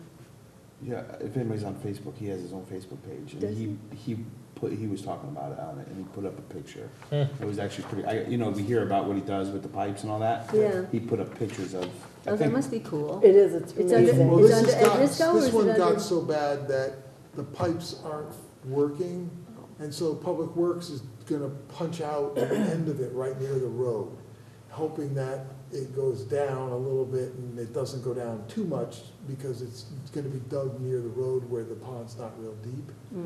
So that's what they're up to now, they're trying to punch out again, Because to it's get the water, backing up into to people's get it yards. down yeah. far enough so that Ed can go out there and get something done. well, it's funny, because he puts up about what he's doing, and then somebody jumps in on a conversation who happens to be one of the very few licensed beaver trappers in the state, talking about how he'll come out and do it for, you know, it was actually really interesting if you. Yeah. Is it under Ed Risco, or is it under It's free, Monroe too, Police like, Department, or? No, I think, I think he calls himself Ed ACU, Animal Control Unit. Okay, Ed ACU. Ed ACU. Oh, how fun, I'm gonna look that So, one yeah, up. he talks about a lot of this stuff, it's pretty cool. Okay, that sounds great. Not that I have time to read Facebook, but that's. There are cool, like though. 6 guys in the state that are licensed to trap beavers, and yes, they skin them. Pelts. It is ridiculously hard to get. Okay, Sorry. All right, so now we're into a permitted use as of, oh, we just talked about and then that. 90 Benedict.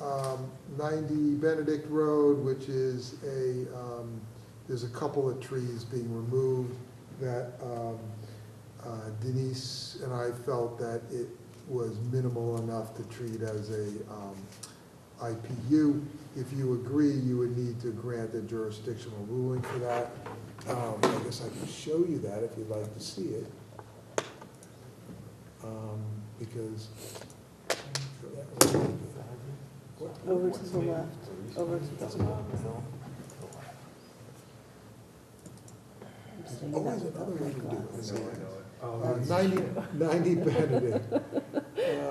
Why is it not there? Did you not? Look down, is there beaver, Gusky Pond? See beaver problem, Gusky Pond? There you go. Huntington, right I there. thought we were on 90 Benedict. Oh, Yeah, we're Whoops, on, we're sorry. on 90 Benedict. oh my God, I'm losing my It's all right, mind. it's the cold, you're quite, But quite forgiving. I don't see it there. And I don't see it there either. Oh, wait, no, go into permitted uses as of right. There you go. Just trying to remember where it all is.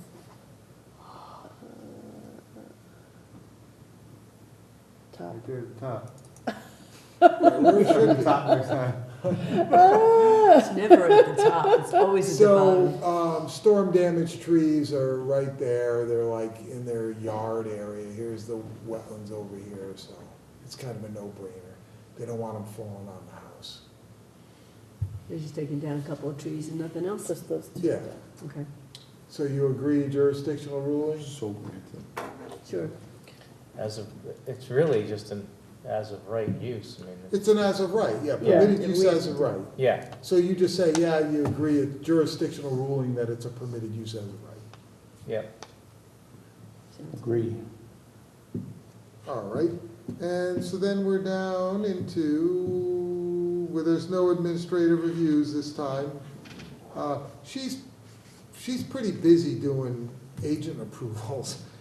We have an exponential amount of additional agent approvals this year. Well, look at this. We're up to 33. 33, yeah. Wow. It's amazing. And then That's coming through the office. That's and just more, way more, agent way approvals. more That's not violations, applications. permitted uses as of right as well. Mm. And Yeah, she's crazy good. and she's working on trying to catch up with all the real old ones yeah. too. So she's been resolving a lot of that stuff. So I think she hasn't been putting quite as much attention on administrative reviews, but we'll have some more coming from her. It's a good time It's all right, heading good. into the Yeah. holiday Right. season to not have too much going on. So that's it for that. Now you're on to general discussion of it. General discussion, other Oh, I emailed you IWC. guys that monitoring report. Right. Oh, you forgot to put that on here. No, it's No, on. it's on there. Olay From the Soccer general Training Center. discussion. Ole. Oh, that would go under status updates, wouldn't it? Well, I don't, no, it's a notification. It's not under Oh, it's enforcement. not under enforcement. My bad. Work with me, I'm fuzzy. 5 Victoria Drive, Olay Soccer. I went out there today, actually, and, you know, it's a real shame on this one in that we really missed the boat on this, and I don't, what happened, yeah, I don't know if you remember, I think it was just you, Lois, everyone else is new, right? So we did a big remediation there. You did Olay? I was here. And Olay, and you know, the areas that they remediated look excellent. They really look good. They look like thriving wetlands. But in the middle, as you go out into that property, right in the middle, they got the remediated wetlands on both sides of this like upland area, and it's a paved driveway. Nowhere on the plan or That's in right, the, there is a paved nowhere in the plan or on the approval did we say remove the driveway. Oh, jeez. And so there's this paved driveway in the middle of this restored nice wetland area. It's Well, I thought you were terrible. gonna tell me there was Japanese knotweed in the middle of it, and that No, would be really but upsetting. it's just terrible. It's like, A why did- driveway I can deal with. you know, I'm just like kicking myself because it was just so, it was another one of those things that was, everybody meant it to come out. Yeah. It was implied, it was understood, but they didn't, no, we didn't We didn't write make it them down. put it on the plan. Yep. If I had a nickel for every time I kicked myself for something we didn't do, Yeah, so. you know, So it's got this, you know, it looks like a airstrip or something sitting there in nowhere. nature will reclaim it eventually. Yeah, okay. So anyway, but the reports were good. The one thing I'm gonna question them on is when I went out, there were a lot of, I don't know what they were, but they were some type of plant that to me, it was dead from the winter thaw, or the, excuse me, the frost. But there were so many of them and they're close together, they kind of look like an invasive to me. So I'm gonna ask about that, because he didn't mention in his report, didn't mention anything about invasives. He mentioned that there was Japanese knotweed. It was yeah. growing along the buffer. Yeah. Oh, I didn't see that. So at the very bottom page, bottom of the first page. All right, does he say that they're gonna do He it? says the property owner has removed it, but you don't remove Japanese It's a she. knotweed. Oh, it's a she? Megan, Okay. Mary. Mary, the lady that was here just a minute ago. Mary Blackburn. I didn't see any Japanese knotweed, but, Well, when I was this could've done? I In could July, you easily should missed have. it. So I'm gonna, we'll call her, I'll have Denise call her and ask her about invasives and what those other things were that I was looking at. But other than that, there was some really nice Good. looking, it really is coming along nicely. Good. Thanks, that's all. Excellent. I did that. You did that? I hydro seeded it. That road was handy. Yeah. I'm gonna need Although I you live, you to know, see my property. yeah, tow truck myself to get my hydro seeder out. Okay. All right, so moving on to the minutes of October 24th, 2018. I'll entertain a motion in regards to those minutes.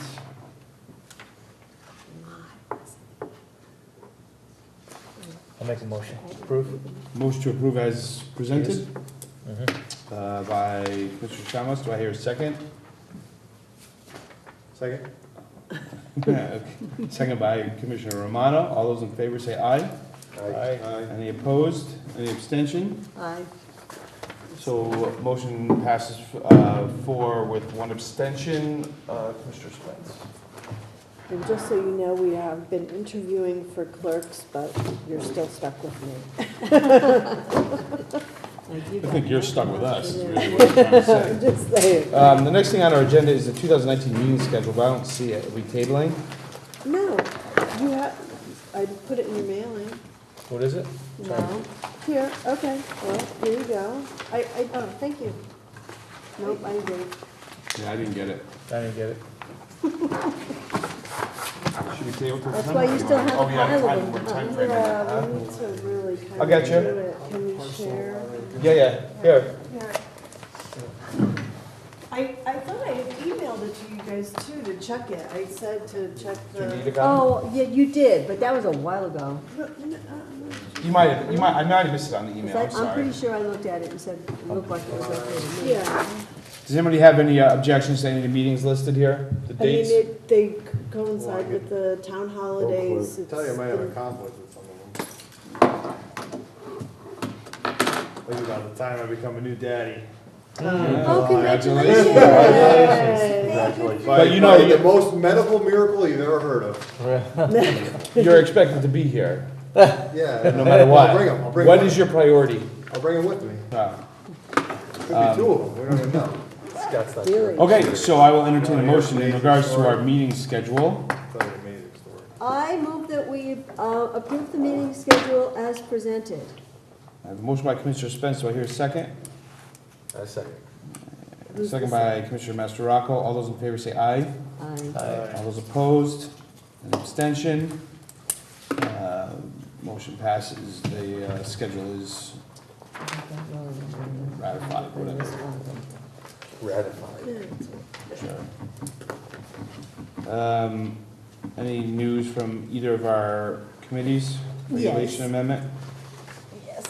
Yes, Jeff and I have been bouncing back and forth some concepts, which we are in the process of not finalizing, but finalizing in order to submit them to Scott and take it from there. Okay. Public outreach? Correspondence? No outreach, No outreach.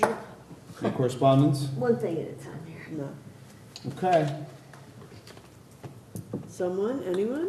10-4. Guess what time it is? Jim's not here, so. I know. I make a motion to adjourn. I have a motion to Okay. adjourn by Commissioner Shamas. All those in favor, second? I'll second.